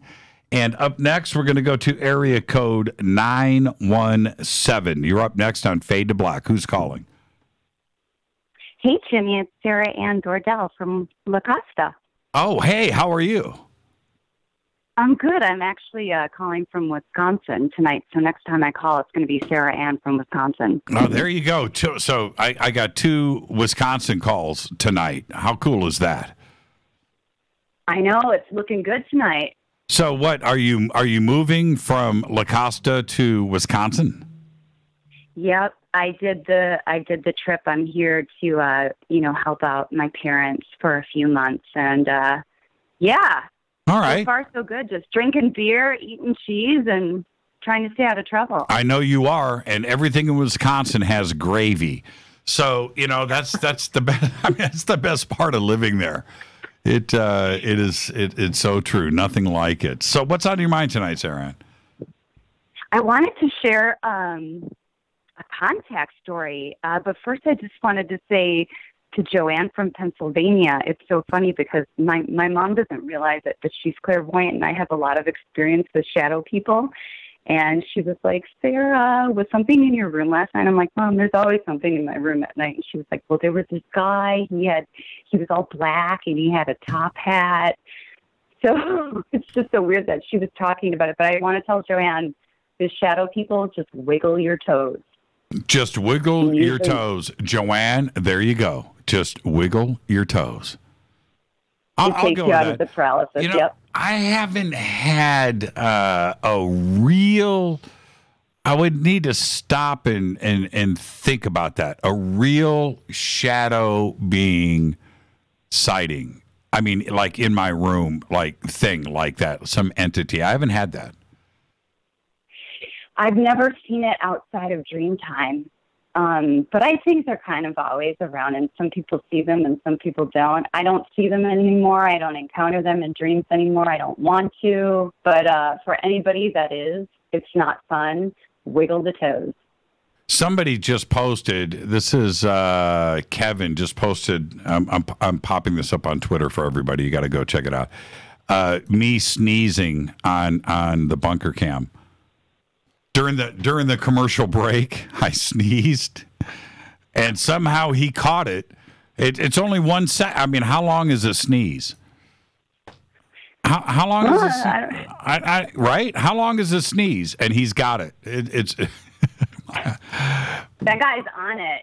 He deserves some props. Man, I just retweeted. I had to do it. There it is. All right. So when it comes to entities, do you see shape? Yeah. No, not really. I mean, I see a lot of stuff during waking time. Usually, I don't see the dark stuff anymore. Thank goodness. I see just a lot of silhouettes of light beings. Actually, when who's the guy from Australia? Peter Maxwell Slattery. Yes, the way that he sees entities has been very helpful to me, because how he describes it is very similar to how I see it. Kind of like it's being projected and see-through, like a ghost, but not really, and shimmery. And actually, that takes me to my contact story, because back in 2014, I had one of the craziest contact experiences of my life, or I guess sightings that then led to me seeing a lot of things and feeling like I'm being taken or something. But I had sort of my awakening in 2014, and I think, at least in my experience, what happens is, you kind of open up and then you see a lot of the darkness as well as the light stuff. And so it was really, really scary, and I wasn't sleeping at all, because if I fell asleep, I knew I was going out of my body or I was being taken, and I just didn't feel like I had control. So I didn't sleep most nights. I would just get up and kind of walk. And I was living in Del Mar at the time, kind of by Dog Beach. I don't know if you're familiar with that area. Yeah, of course. Yep. So in late September in 2014, I was walking, and it was about 2 a.m, and I got to Dog Beach. So the horizon was clear facing east, and all of a sudden everything turned kind of red, as if I was looking through a filter or something like that. And that happens to me now when I know that I'm kind of going in between dimensions or something, some sort of contact is about to happen. And I even saw this girl on Dog Beach by the volleyball nets, and she was with a dog that looks like a bull terrier, what could be kind of a threatening dog. And I almost went up to her, but I walked very close by, and the dog didn't even react. And I was like, what is going on? It was like a Twilight Zone moment. And I looked to the east, where the fairgrounds normally would be. And again, it was really late at night.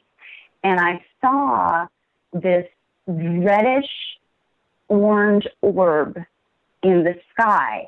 And at first I thought it was fireworks, because it was going straight down perpendicularly, and it had a golden sparkly trail.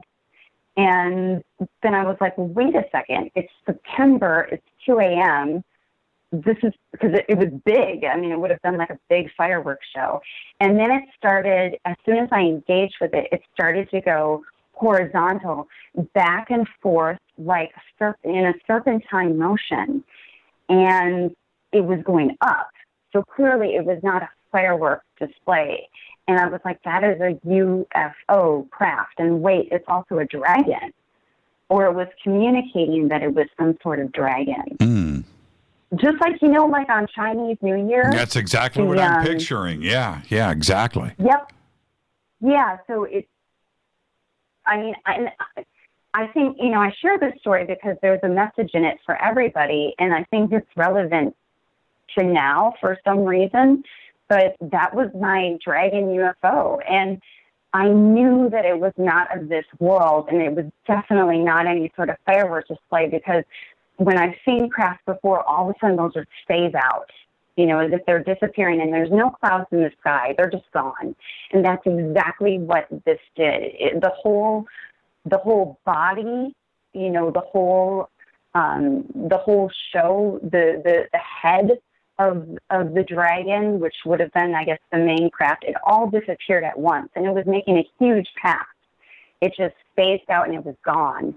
And then, I mean, that was weird enough, but then I didn't go to sleep that night. And then the next night when I was laying in bed, I had an experience, and I don't know what exactly happened because I don't have all the memories, but I was asleep, and then all of a sudden I was floating, and in sort of a similar pattern as that craft had shown, where it was all horizontal. I floated out of my bed, through my bedroom door, through my kitchen, out the front door, and that's the last thing I remember. They had to have been connected. Do you think they were connected? It was absolutely connected. Absolutely. When you first described that to me, and I'm thinking about Del Mar and that area, I'm thinking possibly military, the Marines, maybe a helicopter dropped a flare. But if it didn't go to the ground or burn up or disappear, and it's going, you know, on its own and then goes back up, that's not military. That's not a flare. You saw something very, very specific. That's a very cool sighting, Sarah Ann.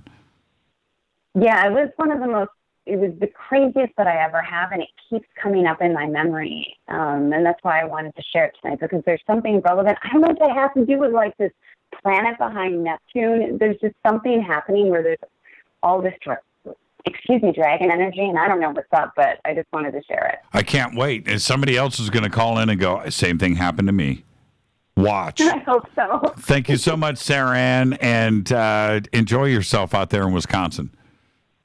I will. Thanks so much. Thank you so much. Love Wisconsin. I do. I love Wisconsin. I mean, I grew up on the border there, so we were always heading up, you know, the Wisconsin Dells and going up to the beaches up there, and it was just it was right there. I love Wisconsin.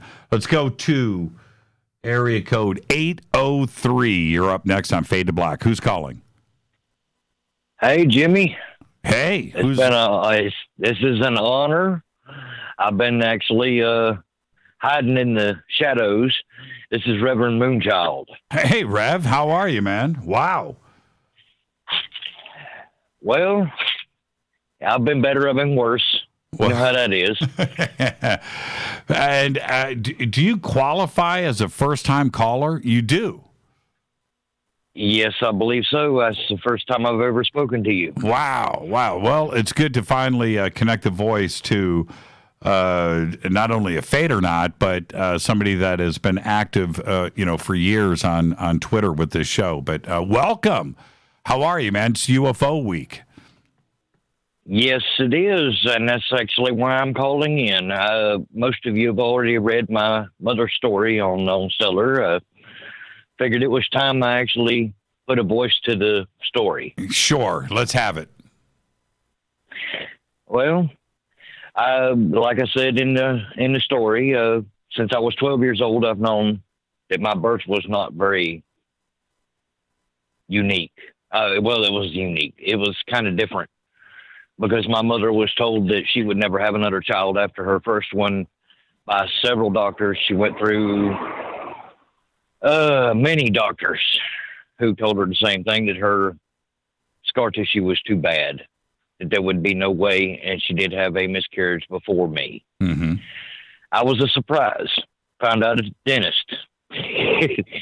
Back then, they used to give you pregnancy tests before they actually would give you a dental exam. And when she found out she was pregnant, my dad about fell out of the car. Right. So what happened? But,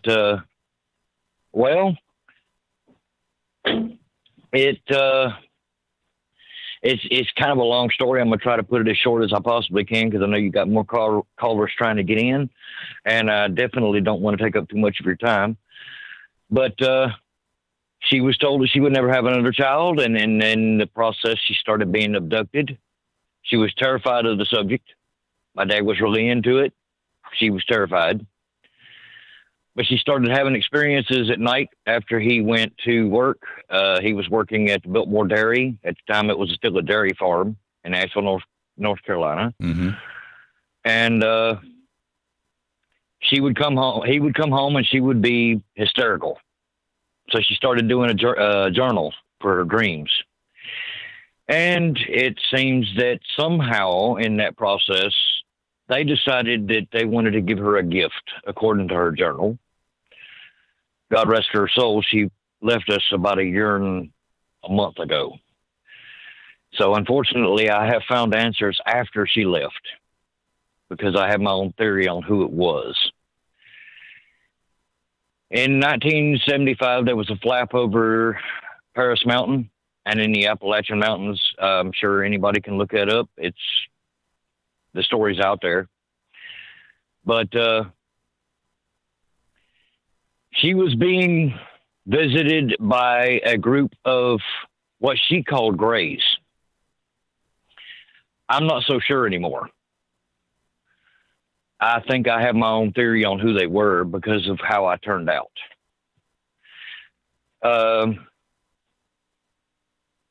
She said that they would call her out into the backyard, and 3 of them would lead her to a ship out in the field behind their house. And the experiences that she had were not scary, but it scared her at first. The more she got into it and the more it happened, the less fearful she became. So we look at it as a contact, not an abduction. I don't know if everybody has the knowledge of the Serpo story or not, but over my research over the last 35 years, that's pretty much who I think was the ones that was contacting her. She said they looked like small children. Their eyes were different. They weren't gray in a sense, but they were kind of a pinkish color. And the more it goes into the story, she was told by them that they were giving her a gift. And honestly, I don't know if any of this is true.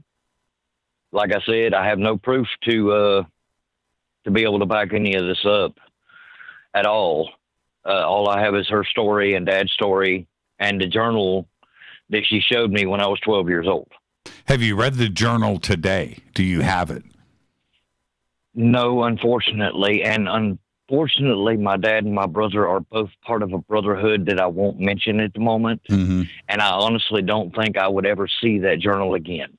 Did you talk to your mom about this as an adult? Yes, we spoke about it a lot. Really? Okay. And me and her have been looking for answers for years. Okay.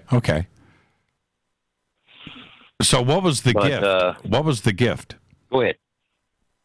Well, they somehow healed her womb. Oh. I don't know exactly why. I don't know exactly how. I know that they told her that they had to help her in some way, and that was part of the whole situation. Was she thought that part of it might have been a dream and part of it might have been real. Because one of them actually spoke up and said something about lowering her weight because she was always overweight. And when that one spoke up and said that, another one actually said to her and to the rest of the beings that were around her on the table that would be too much of a change, and it would be too noticeable, and it would be too hard for her to explain. So she was actually listening to all of that, but then they kind of put her out. The main one that was doing the speaking told her that she would be fine, that they were giving her a gift, and it would not be something that she had to explain very well. But it ended up 9 months later, here I am. in August 10th of 1976 in the year of the dragon under the sign of Leo. Right. I don't know if that has anything to do with it or not, but it's just something that goes with the story. I started out very young, being able to memorize music almost instantaneously, which is why I brought in the Serpo story. Is because if you look at the Serpo evidence, these beings that they speak about were musical. Their voices and their language was musical in a way that nobody could understand. Did you read through all of, Reverend, did you read through all of the Serpo material? I've been going through it for the last 2 or 3 months since I actually noticed that it was out there. Yeah, it's pretty extensive. A lot of stuff. Very, very. And I, at the age of 5, started playing piano by ear in the church that we were in. I also started singing at the age of 5. So I'm very musically inclined. I fully believe that music, not math, is the actual universal language. The frequency is the way it goes. Interesting. When I was 5 years old, I was asked, how in the world are you doing that? Because I was playing the piano in the church. Right. Playing songs that I'd heard. And my words to them were, it's a language. I hear it in my head. I can almost see it.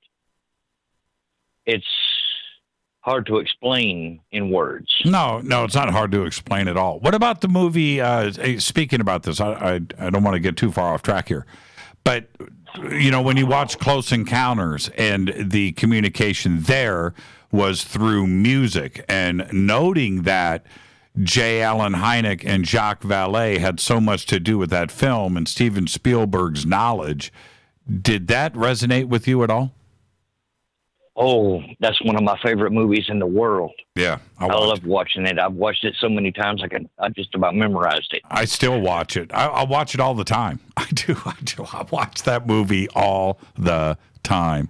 And the Indiana connection is really cool, too, as well. Okay, so back to you today and the Serpo connection. What else did you find? Well, the description that she gave of the actual beings that actually met her out in the backyard all the time were that they were like children. And if you go into the Serpo connection and you look at what they say, they're not like the Greys at all. Mm-hmm. The Greys are a little taller than they are. Mm-hmm. They're very musically inclined because of their language. And I have always been fascinated by this star cluster of the Pleiades. I have actually had it on my wall most of my life. It has been my wallpaper on my computers, on my phones. It's just been something that always was there. Before you read the Serpo stuff, of course. Very much so. Yeah, that's it. The first computer I ever had was, let's see, I was probably 15 years old. That's been 94, I think. Somewhere around the 94, 95 era when I was still in high school. Mm-hmm. And honestly, it enthralled me. Just the picture of that star cluster brought out emotion in me. Well, I still don't know exactly why. So let me ask you this. I want to get a couple of things out of the way before I have to break for commercial. Are you suggesting a Serpo connection? A Serpo father? Maybe not a Serpo father, but maybe a DNA upgrade. Interesting. The gift that they gave her, from what I can find out from my research over the last few years, and especially extensively over the last few months, because I'm disabled. So I pretty much sit around and research. I drive my race cars. I do my ads, and that's what I do. Mm-hmm. evidence that they showed in the Serpo documents and everything that was said on that website is leading me to believe that that's the ones that connected with her. And I believe I know why. Because of the fact that the government lied to them. Yeah, they made the deal. And they... Yeah. Go ahead. I said they made the deal. Yeah, they made the deal, and then they didn't quite keep it the way they planned. And I believe that the people from Serpo, that's what we'll call them for now, kind of decided, okay, well, if you're not going to follow your end of the deal, then we're going to do this ourselves. Mm-hmm. And they started contacting people. Mm-hmm. And they picked people who had medical problems. That's why they picked your mom? I believe so, because she had had one child before me who ended up being 2 months premature and caused a whole bunch of damage. And that's my older brother. He's 49 now, I believe. Right. And then she had a miscarriage right after. She's always said that was a girl. Don't know for sure if it was or not, but we know that that's what she said. And then all of a sudden, here I am. Now, like nothing ever happened. Right. Well, Reverend, this happened in 1975, and the UFO community and what was going on back then, it was a different world. We didn't have the evidence and some of the experiences that we've collected, and certainly what we know about today in 2018. But your mom's description about what was going on, this really wasn't talked about in 1975, and I find that part very interesting. I did too. That's why I started looking into it so heavily. Yeah, very interesting. When she brought out the journal and when I was 12 years old, I had already decided that I was very interested into magnetism. Magnets were like candy to me, and also electricity.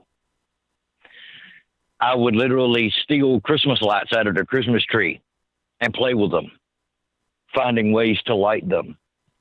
You wouldn't believe how many ways there are to actually light a Christmas light if you do the research.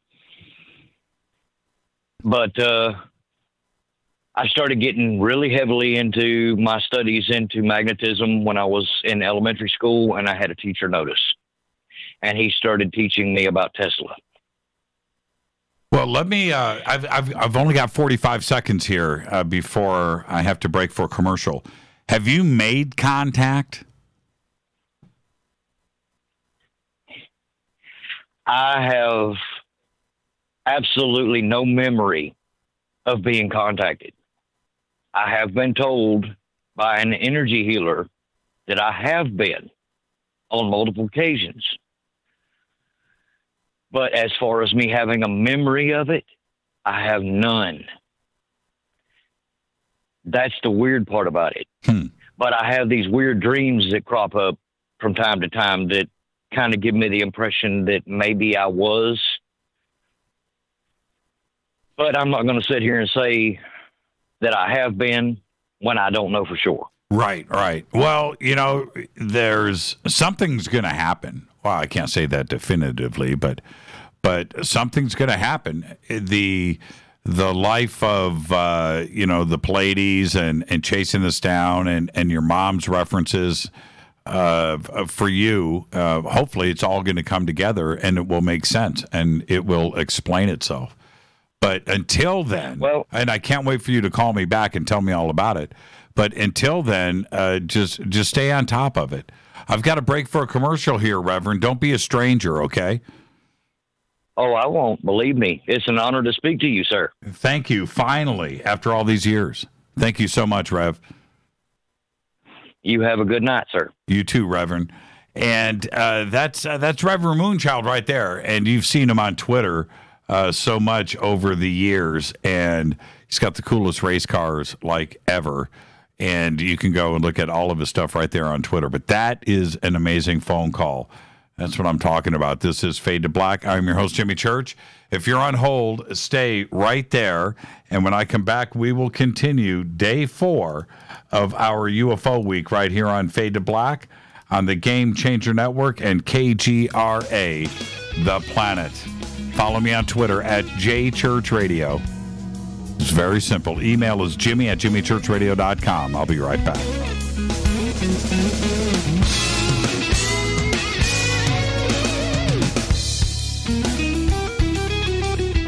Hi everybody, this is Rob Halford, the Metal Guard on jimmychurchradio.com.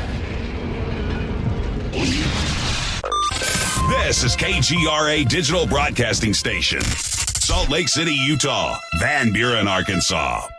Poor water quality is a major health issue, and it's only getting worse. Municipalities can't keep up, standards have dropped, and pollutants are increasing. Where does it all end? It ends by keeping the pollutants outside of your home with HydroCare's advanced systems available at Wave Home Solutions. No less than the best purification materials and processes have been developed by HydroCare to provide you with healthy, clean water for drinking, cooking, and showering. HydroCare far surpasses the competition in removing chlorine, odors, iron, lead, chemicals, limescale, and much more. Don't settle for less when it comes to your water. We'll take care of the toughest water problems for you, whether it's from a city or well source. Satisfaction guaranteed. For more information, call 888-997-WAVE. That's 888-997-WAVE. Or go to bestwater123.com. That's bestwater123.com. Wave Home Solutions for a healthy, comfortable home.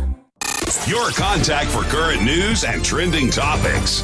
KGRARadio.com. Does your basement or crawl space have a damp, musty smell? Well, watch out. That's a sign of too much moisture and not enough ventilation. And that can mean increased mold growth and the buildup of harmful toxins and gases. Don't bother with a dehumidifier. It just circulates the same unhealthy air. Now there's a better way to remove these dangers and odors. It's with the computerized Wave Moisture Control Unit that reduces moisture and expels pollutants.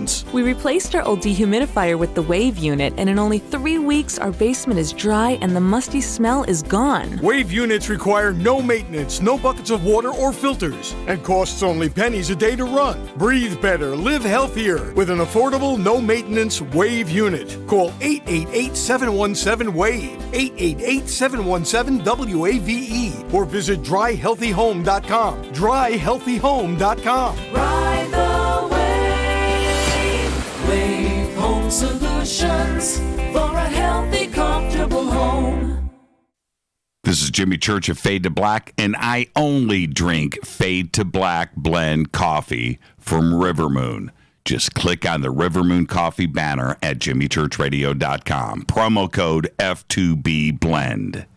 So are you tired of being tired? Well, then it's time to get the tea. Hey, it's Lisa here to tell you about this all-natural, all-organic tea I've been drinking that has had great results for over 20 years. It's called Life Change Tea, and it's specially formulated to help detoxify and cleanse your kidneys, liver, colon, and blood all at once.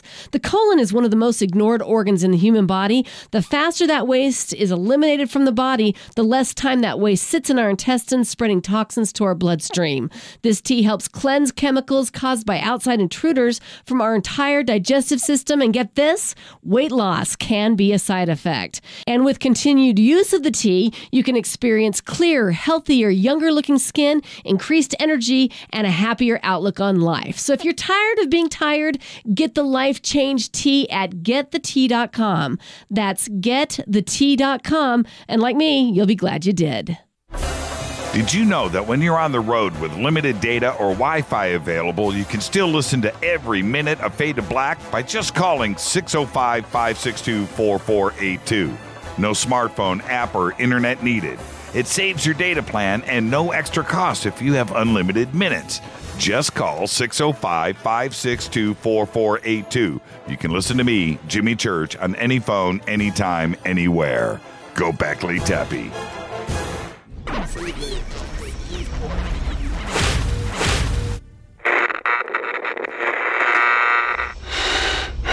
You want to know a secret?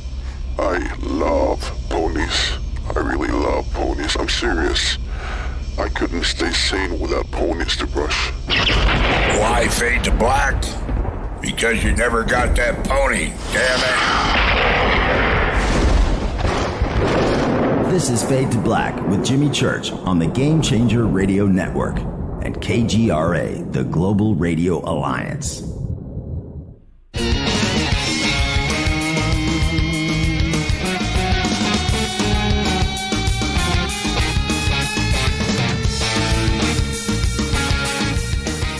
Welcome back, Fade to Black.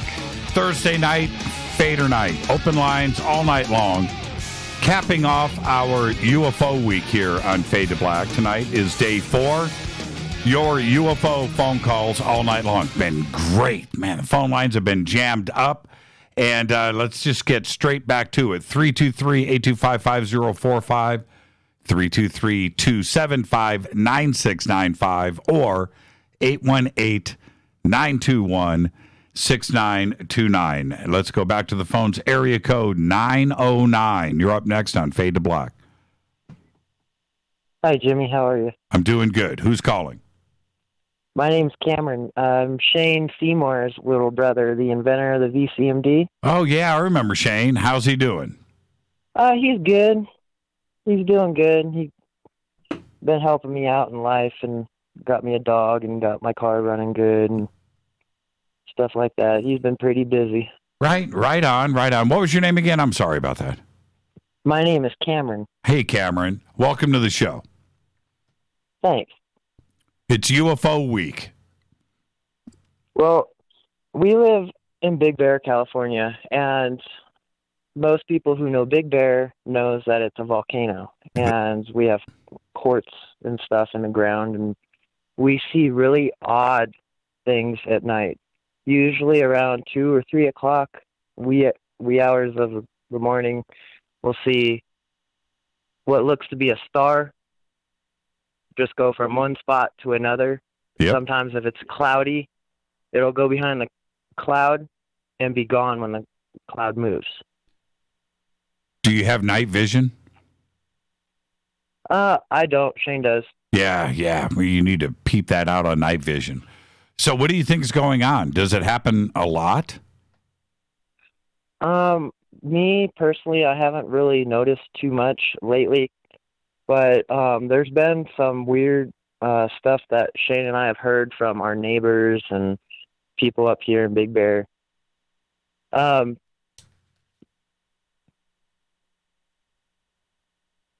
guess you could say the oddest thing that's happened, at least on our property, was there was a full moon out, and all of a sudden we would hear a noise, and we go outside and there'd be nothing. But Shane started to tell me this story about his spirit dog named Moroku. And Moroku apparently patrols the yard and stuff like that, and keeps evil things from coming on this property. Okay. Now I've heard things, like I've been sleeping and heard loud noises on outside my wall and whatnot. Moroku hasn't really done anything to me, but he has shown himself. He has shown himself to several people, and once Moroku has shown himself, they don't want anything to do. They're out of here. They're running away so scared. Have you seen him? I'm not sure. I've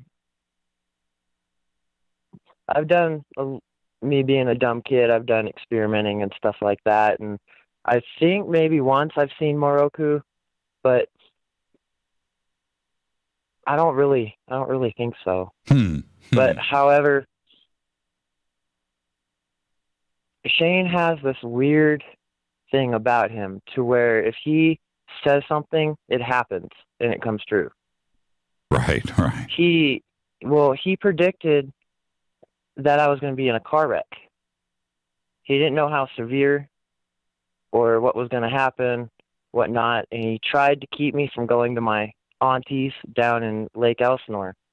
And for some reason, I just ignored him and went and got into a confrontation with my brother when he told me not to, and wound up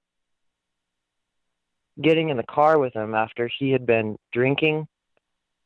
And we were in a bad car wreck. We were on Highway 74, which is one of the most dangerous highways in California. That's right. And we were doing 80 miles an hour in a 15 zone in a residential.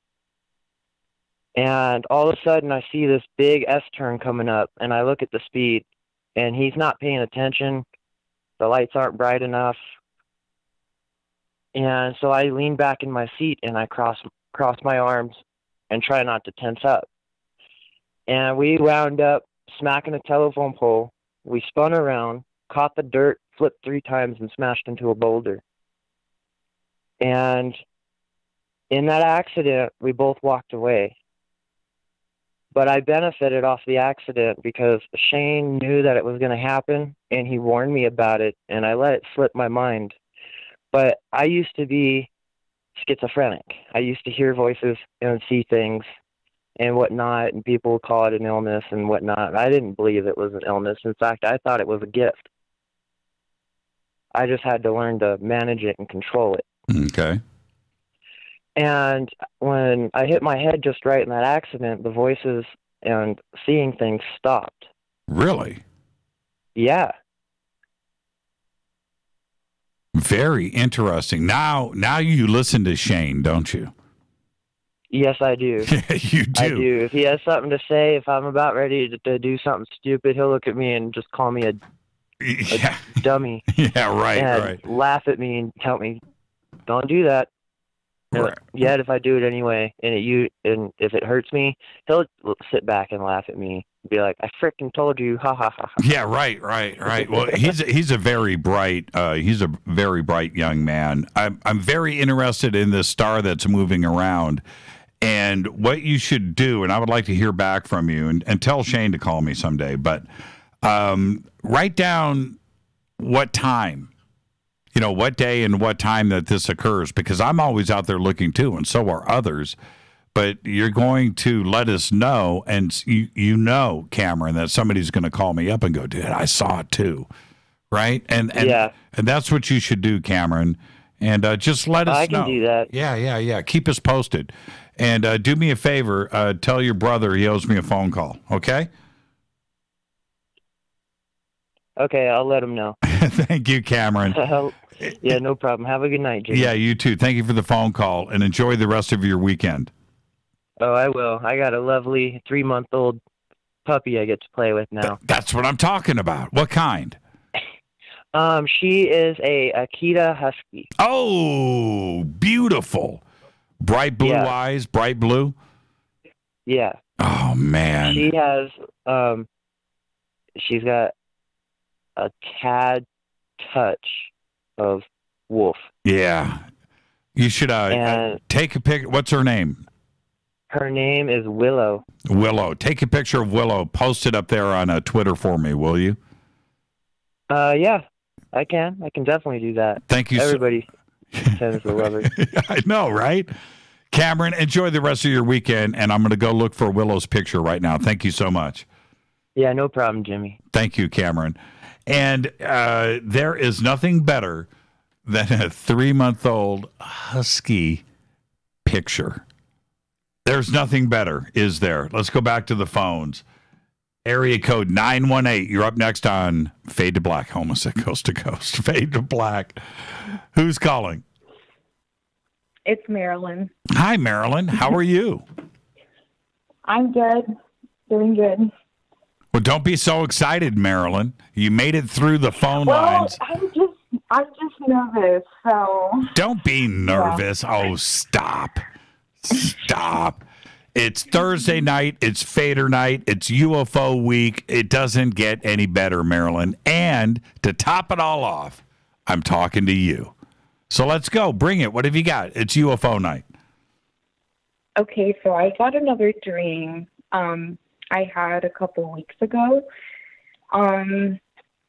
So I woke up around 2-ish, 3, if I forget. And I was really thirsty. I went to go get water, and I went back to bed. And so the dream went like, so my boyfriend and I, we went out in the country because that's where his parents live. They got a lot of land and stuff. And so we went out there, and then, you know, it was time to go home. I don't know, we got lost all of a sudden because we were like just walking around a random neighborhood. And then I was like, oh my God, there's a storm coming. And so there was like 2 tornadoes forming on like both ends, like east or west. I don't know which side it was. And I told my boyfriend, I was like, oh my God, Sean, we have to go find somewhere, you know, seek shelter. So we started asking like these random neighbors for if they had a tornado shelter.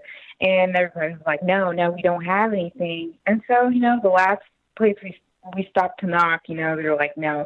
And so we walked, and we saw this elderly couple like walking, doing a daily exercise. I don't know. And my boyfriend, I guess he was trying to scare them or something. He was like, hey. And then like at that moment when he said that, like I saw these like weird, I don't know, like these weird, strange clouds. And in it, there was like these lights that would pop everywhere in different like areas of this cloud. And like when he screamed at that couple, you know, normally when you scream at someone, they're going to jump and be like, oh my God, you know, I got scared. But like this couple couldn't hear us. And at that moment, I knew, I'm like, holy shit. Oh, I'm sorry. I'm like, holy crap, we're about to get abducted. And I started feeling really strange. And I saw his body move up. And then I started feeling like I was going up. And this is really weird. But every time something like this happens in a dream, I always yell out, in the name of Jesus Christ, stop, even though I'm not religious at all. And like all of a sudden it just stopped and I woke up. I hear it works. Yeah. Yeah. And it did, so apparently it worked because you woke up. Yeah, that's the second time I've said that in a ET dream like that, and it worked, and I wake up. Oh man, you know that's a cool dream. That's a cool dream. That's not a bad dream. What you're suggesting, though, Marilyn, is that if the opportunity was in front of you, you wouldn't go for it. No, I wouldn't. You wouldn't go for it.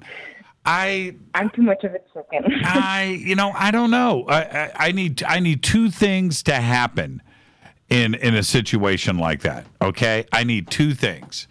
I need 3. Okay, are you there? Okay. Yeah, you sound like you disconnected for a second. Okay, I need 3 things to happen. 1, I need Rita to be with me, and I want to know if she can come with us. That's the first thing. She's not going to have a choice, right? If I go, she goes. The second thing is I want to know how long this is going to happen. Is this an overnight thing? Is this a couple hours, or are we leaving for a couple of years? So if I get to number 2 and Rita's with me and it's going to be quick, okay. But if it's going to be something where we need to depart the planet and we're going to be gone for a while, then we got to discuss the food issue. Okay, we got to discuss the food issue. So if we can get past that, where I know that look, I don't want to go somewhere to another planet for a couple of years and I've got to put up with bad food. That's really going to make the experience horrible, right? And does that sound, vain or self-serving, or I'm only worried about me? Look, if I've got to be bummed out for 2 years, on some planet where the food is going to be bad, I don't want to go. Right? But if we can clear all of those things out, Rita and I, that's it, man. We're holding hands. We're jumping on that. We're going. We're getting abducted. That's it, man. I'm down for it. I really am. I'm down for it. So that's my take on the whole thing. But you clearly are not, and that's okay. I'm with you on that. It's your choice. Not everybody has the the same outlook on it as I do. But if the opportunity was there, I would do it. Marilyn, thank you so much for the phone call. Don't be a chicken, okay? Okay, you have a good night. You too, Goodbye. Marilyn. Thank you so much. I'm serious. I would need to clear out a few things. That's all. I need to know how long this is going to be. Can I take Rita with me? And if it's going to be an hour or two and we're coming right back, okay, no big deal. But if we're going to split for a while, I got to discuss the dietary issues, man. I don't want to be all bummed out. Let's go to... Zipping beyond blue light, I saw a green one. Really? And it zigzagged? Yes, and almost at the time, it looked to me, at the very first time, there's nothing possibly around. It looked like it was scanning, but then years later till now, I'm thinking, okay, like maybe some other thing. Let me tell you a story real quick. Okay. So I'm right next to Harvey West. This is a graveyard, and I'm not necessarily in it. I lived in a house next to this levee where I walk my dog. And I was walking my dog, and he was up on this hill, probably about 15 feet away. And, you know, I was looking at him to make sure he wasn't putting his face in poison oak or whatever. And so it was just a green light that went back and forth down the whole hill, and that's it. I had never seen anything like that. Never heard really anything like that either. Oh, it happens all the time, man. And you happen to be at the right place at the right time to see it. That's cool. That's cool. You know, I had no explanation. My only rational explanation was at the time was someone in an airplane doing something with a laser, but it was pretty. I know what I saw. Yeah, Chad, that's cool. My daughter, Diana, came in the house. This was after the show. Rita and I got home. We had food. It was probably 10:30, 11 o'clock at night. She gets home from college, and she comes in and she goes, she's waving her cell phone. She goes, look at these pictures that I just took. And we're like, what? And she goes, there was a green orb outside of the house. And as I pulled up in the car and I jumped out and I took a picture of it, and then it went around the back of the house and I took pictures. I was like, what? And she hands us her cell phone, and it was about the size of, I don't know, between a basketball and like a grapefruit. You know, it wasn't as big as a basketball. This was the size of like if you stuck a stick in a fire pit and then like use it to try to write your name. Yeah. It was that. Yeah. And I had someone with me too. They did not see it, but we also are longtime listeners of the shows. Right. And this happened about 10 years ago. Yeah, this is so cool. And she had pictures, man. One of, she had a picture of it out in front of the car, and then another one with it out in front of our house around the second story. And then it moved around the house to the backyard, and she took about 5, 6, 7, 8 pictures.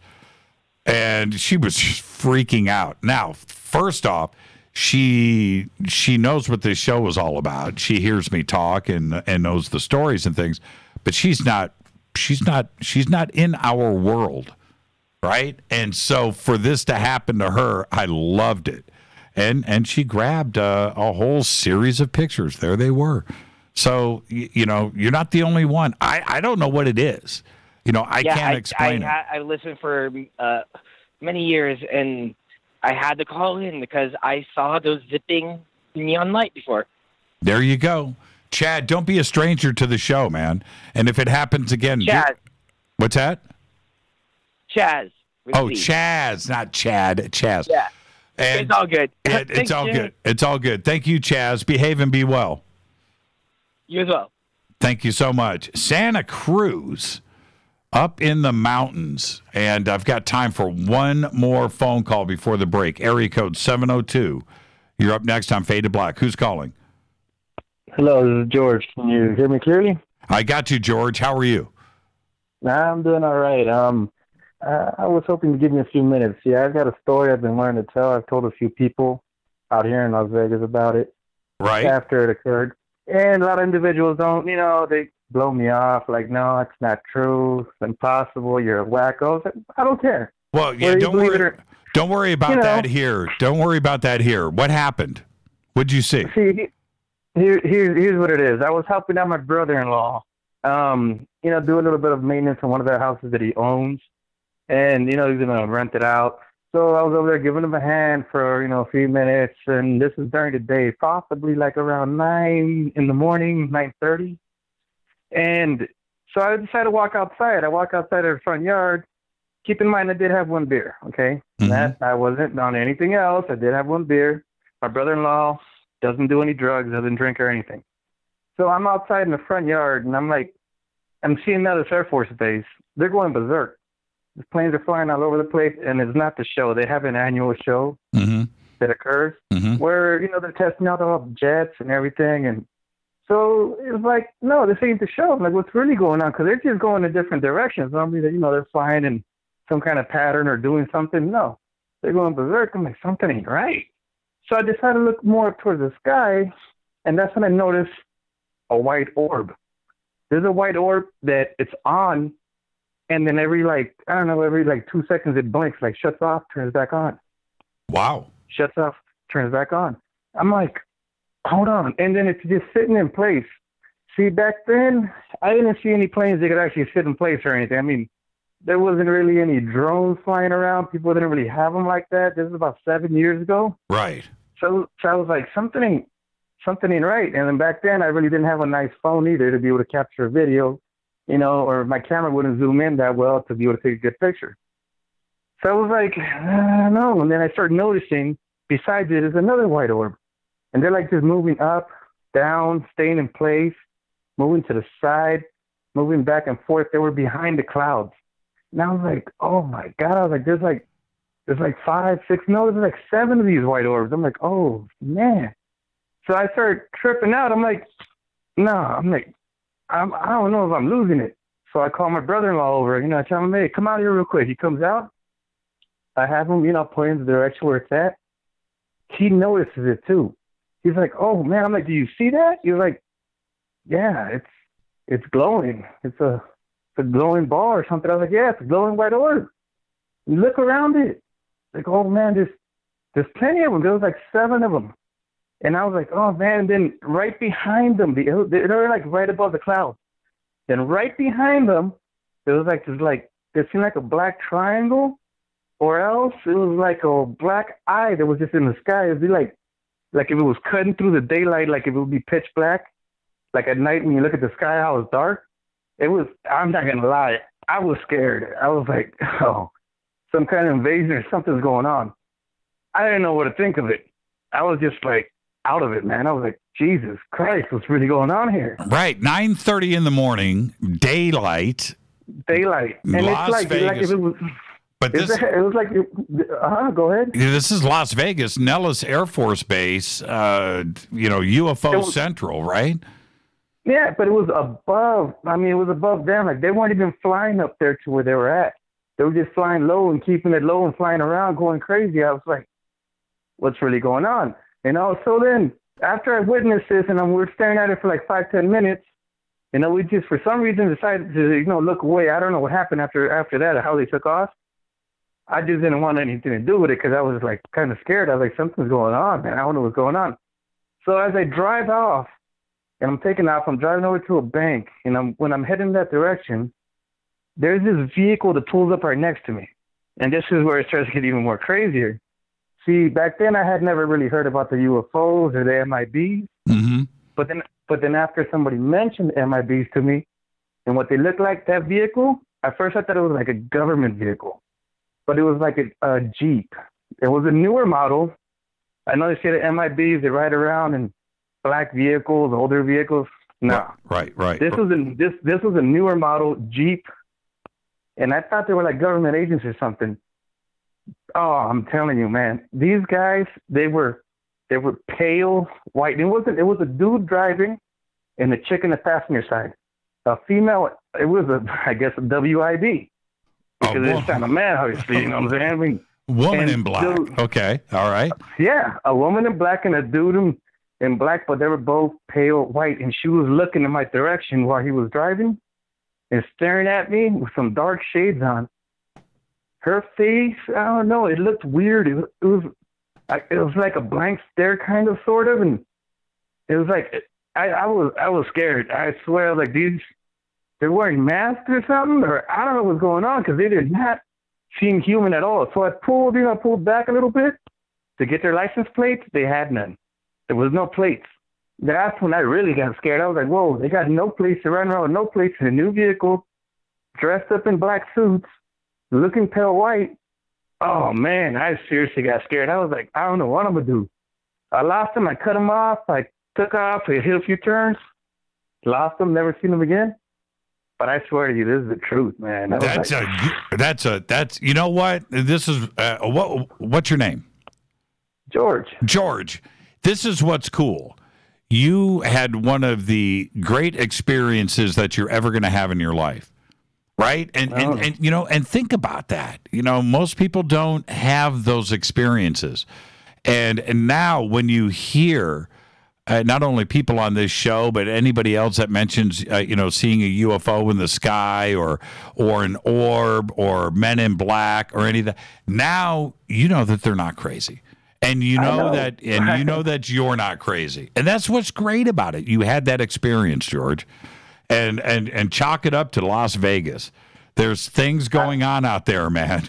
There are things going on in Las Vegas. Oh, there is, man. Let me tell you. And I used to kind of blow people off when they started talking. That's about what I'm saying. Like you can't do it now. After that, I was like, no, man, I'm gonna listen to these people, because I don't know, man. I mean, I have my own experience. Thank you. Hey, George, I got to break for a commercial. Thank you so much for the phone call, man, and don't be a stranger. Enjoy the rest of your weekend. All right, man, you too. Yeah, thank you so much. There you go.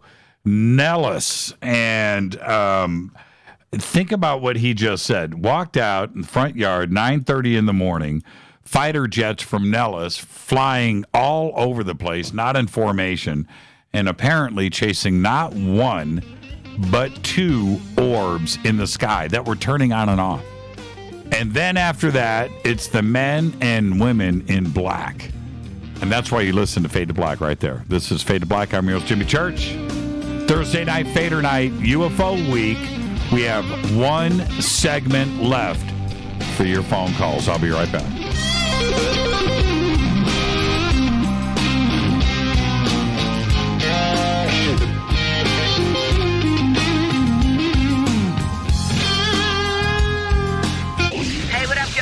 Vivica Fox here, and you are listening to my boy, Jimmy Church, on JimmyChurchRadio.com. Despite popular opinion, reading a book will not make you smarter. But listening to Jimmy Church will. Hurricanes, earthquakes, wildfires. This year we've experienced more than our fair share. This is Jimmy Church of Fade to Black, and last month I decided to make sure my family does not have to worry about food should we get caught in a real emergency situation. Introducing Numana, a healthy, storable product that tastes so good that you'll want to eat it every day instead of just during those times of duress.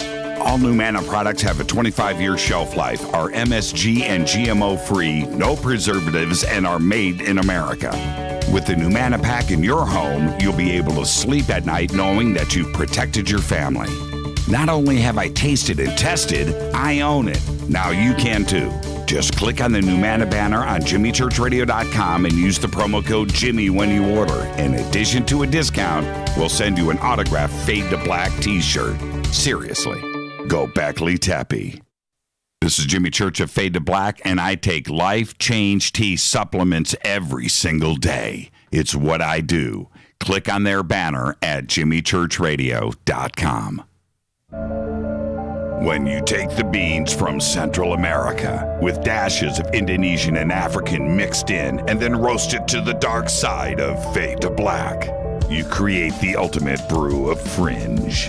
Introducing the Fade to Black blend from River Moon Coffee. Yes, River Moon's darkest customized roast was created for the love of Fade to Black.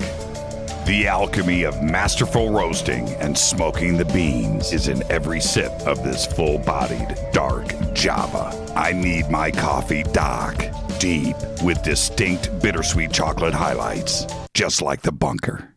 Leaning further into the darkness of the roast is Fade to Black Blend from Rivermoon Coffee. Just click on the banner at jimmychurchradio.com and use the promo code F2B Blend for 15% off of your order today. Go Beckley Teppy. Hi folks, CBD is the home run hitter for health right now. Why, you ask? Because of what it does for the body. Unfortunately, I can't tell you all about the benefit. You know, there's reasons. Do your due diligence and log on to ancientlifeoil.com. That's ancientlifeoil.com. Ancient Life Oil uses organic ingredients and is blended in coconut oil for some of the best benefits. Legal in 50 states and non-psychoactive. Log on to ancientlifeoil.com. That's ancientlifeoil.com. This is Jimmy Church of Fade to Black, and my family is safe because of Numana Emergency Food Storage. Just go to the Numana banner at jimmychurchradio.com. Promo code Jimmy10. Are you intrigued by Paranormal Talk Radio? You'll love the new Paranormal Radio app from TalkStream Live.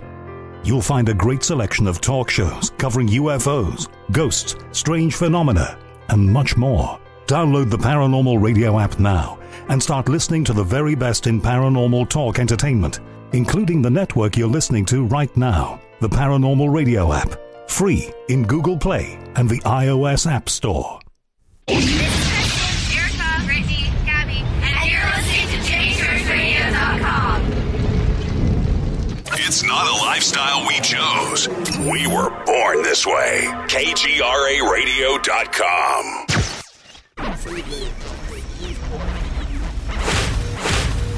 This is KJCR at JimmyChurchRadio.com.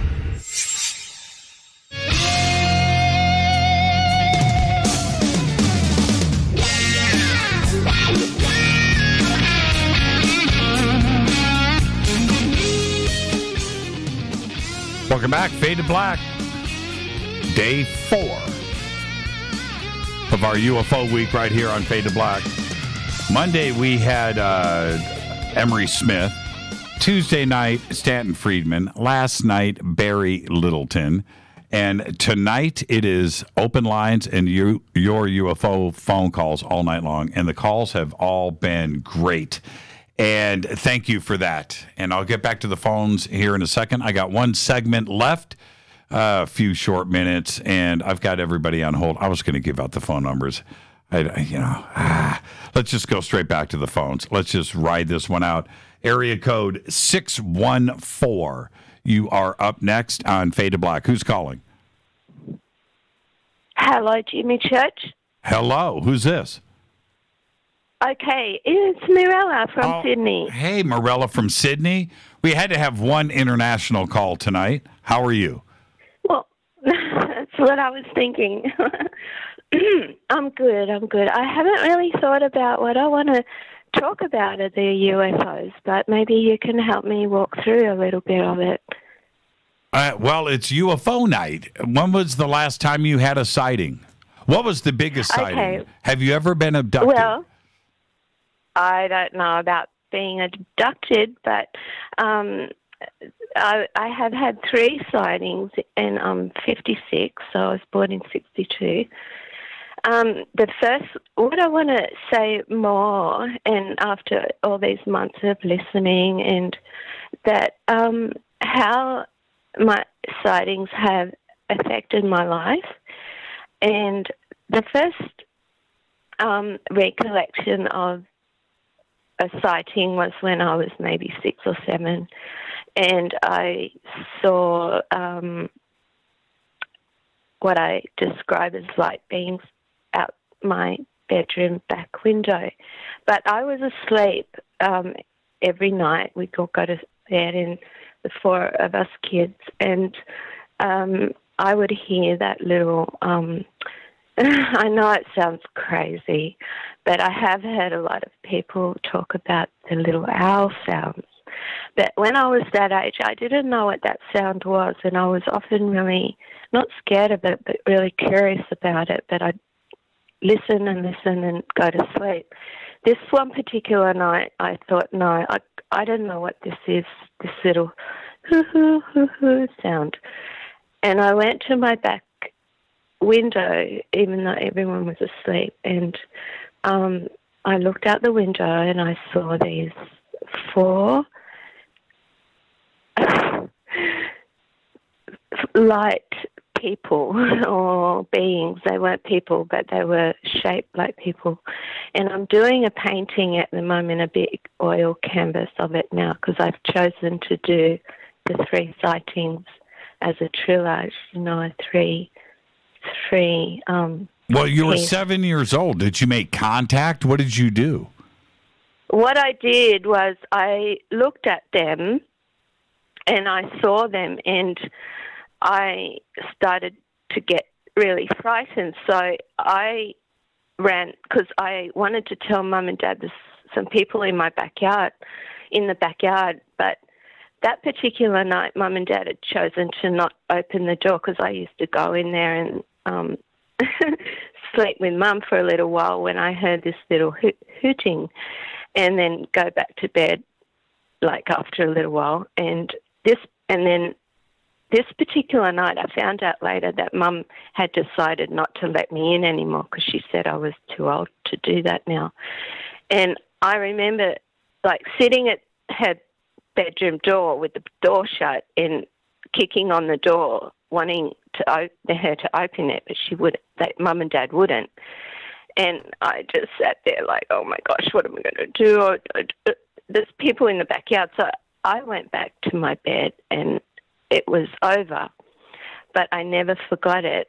But the thing was that after that, I had a real affinity with, how can I say it? I was in a Catholic school, like a primary school, and in the hallway of my classroom, we'd have to walk down the hallway, and there was a big statue of the children of Fatima, with their sighting of the what they called Mary, the mother of Mary. That's strange to have in school. Wow. No, it was a beautiful Catholic school with gardens and, there were little Marys and statues in the garden and little grottos and things, and the chapel was there, and it was lovely. But after that sighting, I even had a little statue of Mary, and I put candle there. And at a really young age, I was really, really prayerful, and I loved going to chapel and things. And in the chapel, there was a piece of material behind Mary, the statue in the chapel, and we were allowed to there were gold stars, and we were allowed to go up at lunchtime and put a little person or prayer on the back of a star and pin it up behind this big statue of Mary in the chapel, and she would, pray for that person or whatever. And I did that every lunchtime. So that was the sort of little girl I was. And I also learned to start playing the guitar. So I was able to start playing the guitar and go to chapel and play hymns, and with some other girls that did that. And then not long after that, I contracted some strange bacterial infection in my eyes, which went on for quite a few years until I was 15. But every time I got one of these little lesions in my eyes, they'd have to laser it off or cortisone it off. So I was always left with a little scar on my cornea. Mm-hmm. I could see, but when I was 15, the whole cornea broke down, and I had to have a big operation and have a cornea transplant. So that was from the age of, then that was when I was 15, and I missed a whole year of school being in hospital. But the whole time I was really quite devotional, and quite reading the Bible and mostly reading the Psalms and things like that. So anyway, that's the sort of person I was. And I went on to study herbal medicine and iridology. And at the same time, I got a job at 16, which the doctor said, you will never be an artist because your eyesight won't be very good. But I was given a job at 16 from, when you go on work experience, and I was pretty good. So the boss gave me an apprenticeship in animation, and I did that for 4.5 years. And then I spent the next 30 years in animation and worked for Walt Disney for 12 years and did lots of commercials here in Sydney and ABC, and worked on the Magic Pudding and different feature films. So I did become an artist. Then the second sighting that I had, was really, it was unexpected. And I wasn't into UFOs and all those things. I was just more into being a really good girl, doing things like reading and... Morella, let me move forward. The second sighting, what happened? The second was when I was it was about 2010. And through this big situation, I'd married a German, and I went to Germany to live. And I was travelling home to Sydney and Germany every year, but mostly living in Germany. And I was painting, and I was married to a high-profile musician there. 6 years into the marriage, I was able to, because we married in about 2004, and in 2010, he put me in a forest house in the forest, and it was a place called Friedrichshagen in the Copelands, which is on the Rhine River between Frankfurt and Cologne. And it was a very small place, a very tiny little village in the forest, Friedrichshagen. And the house was vacant. There was no people living there, but it was 42 rooms. It was built in the... there's a whole history of Haus Jungfried. Okay. So, and I was... Haus Jungfried was an amazing place. It was just... it was scary too because there was no one there, and I had to find heating and things for myself. I won't talk about the marriage and why that all happened, but it did. Yeah, we're going to run out of Morella. We're going to run out of time. We're at the end of the show, so tell us about the sighting. Okay. I don't want to run out of time. Okay, here's the sighting. One night, I'm in this. I made this room into my room with my little dog, and in this big house, and it had an outlook onto the forest and mountains in the background. And I was devastated. I didn't know how I was going to find money. I didn't know how I was going to get home to Australia. I didn't know what I was going to do, and I was in that room, and it had windows around. It was nighttime, and I had a little blow heater to try to keep me warm. I had that going, and there was a hum coming through that, and I turned it off because it was a hum like a choir of men. I know it sounds crazy, but I thought, what is that? And I turned off the heater. I thought it was coming through there. It still came through. I could still hear this humming, like this singing or humming like a men's choir. And I went to the radio that I had, but it wasn't on. I switched it on and off, and it wasn't on the radio.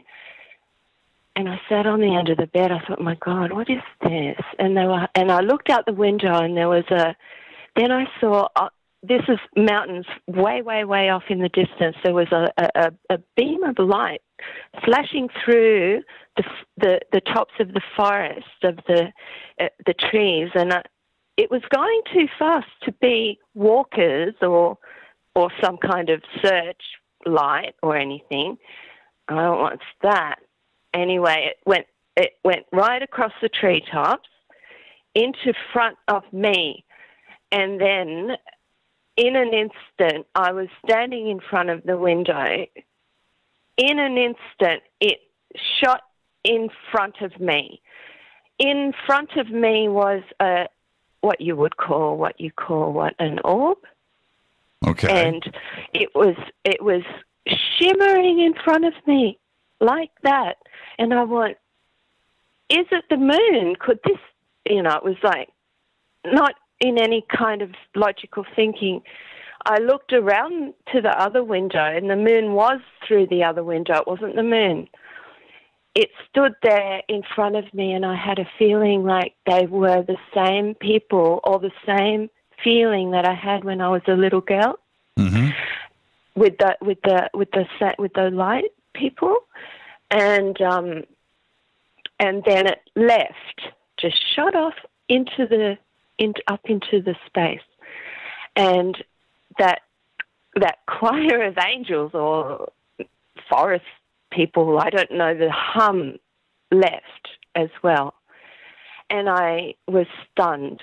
I was completely stunned. In the morning, I ran downstairs to make my coffee. It was a huge house.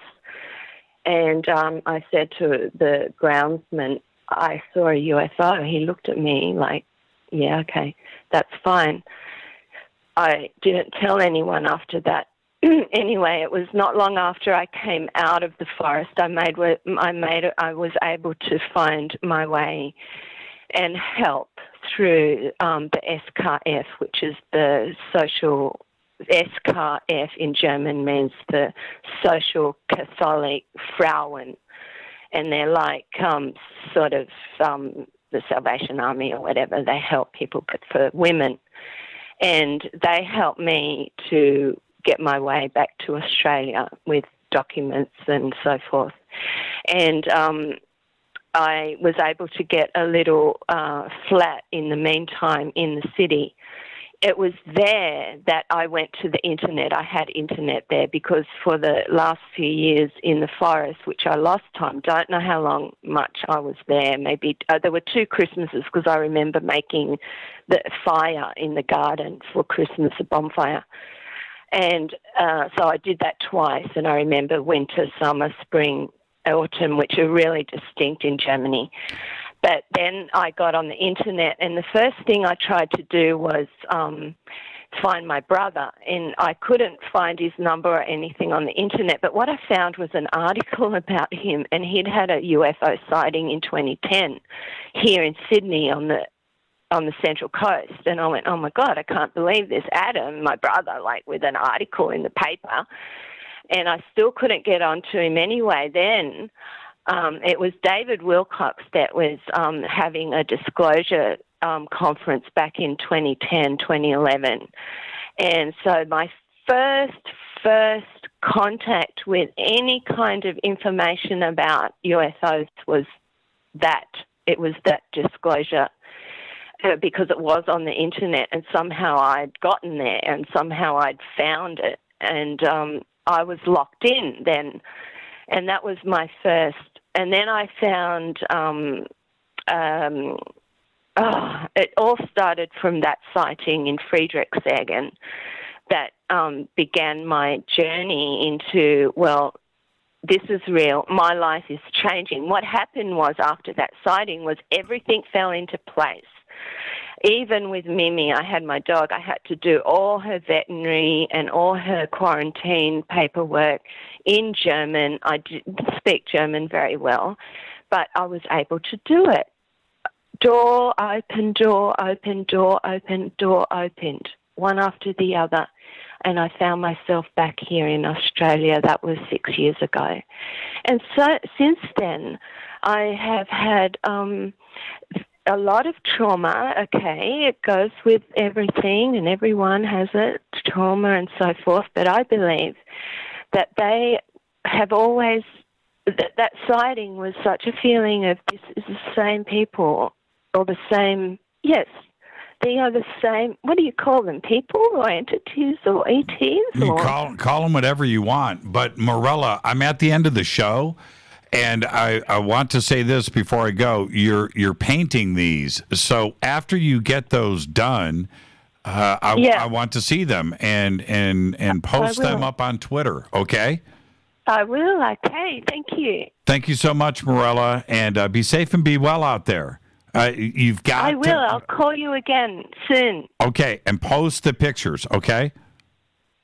When I get them done, I will. Thank you so much, Morella. Be safe. Enjoy the rest of your weekend. Love you all. Right on. Great.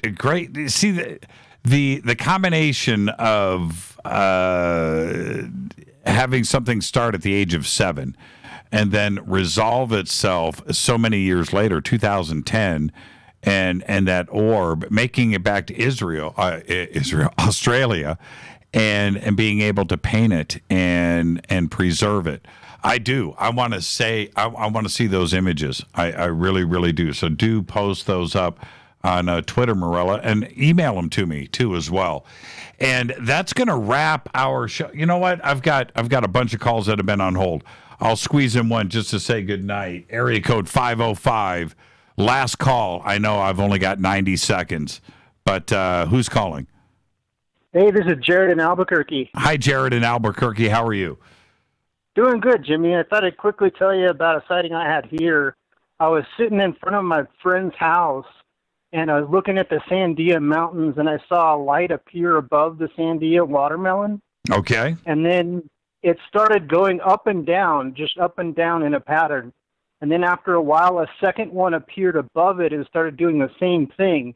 But the interesting part about this is not the sighting itself, but the location, because I've been getting really into that Sandia ET on Twitter, that group of grays that supposedly live underneath the mountain. Right. And I just put the two dots together recently, so it may have been them.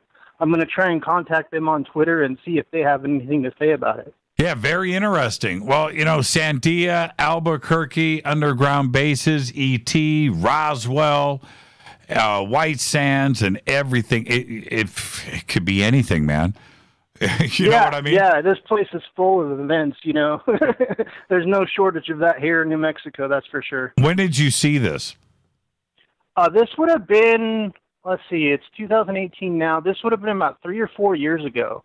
Very interesting. Well, and everybody out there in Albuquerque, if you're listening, if you've seen anything directly over Sandia, there in Albuquerque, which dominates the entire town, and Kirkland Air Force Base and everything else, let us know. I would love to hear from you.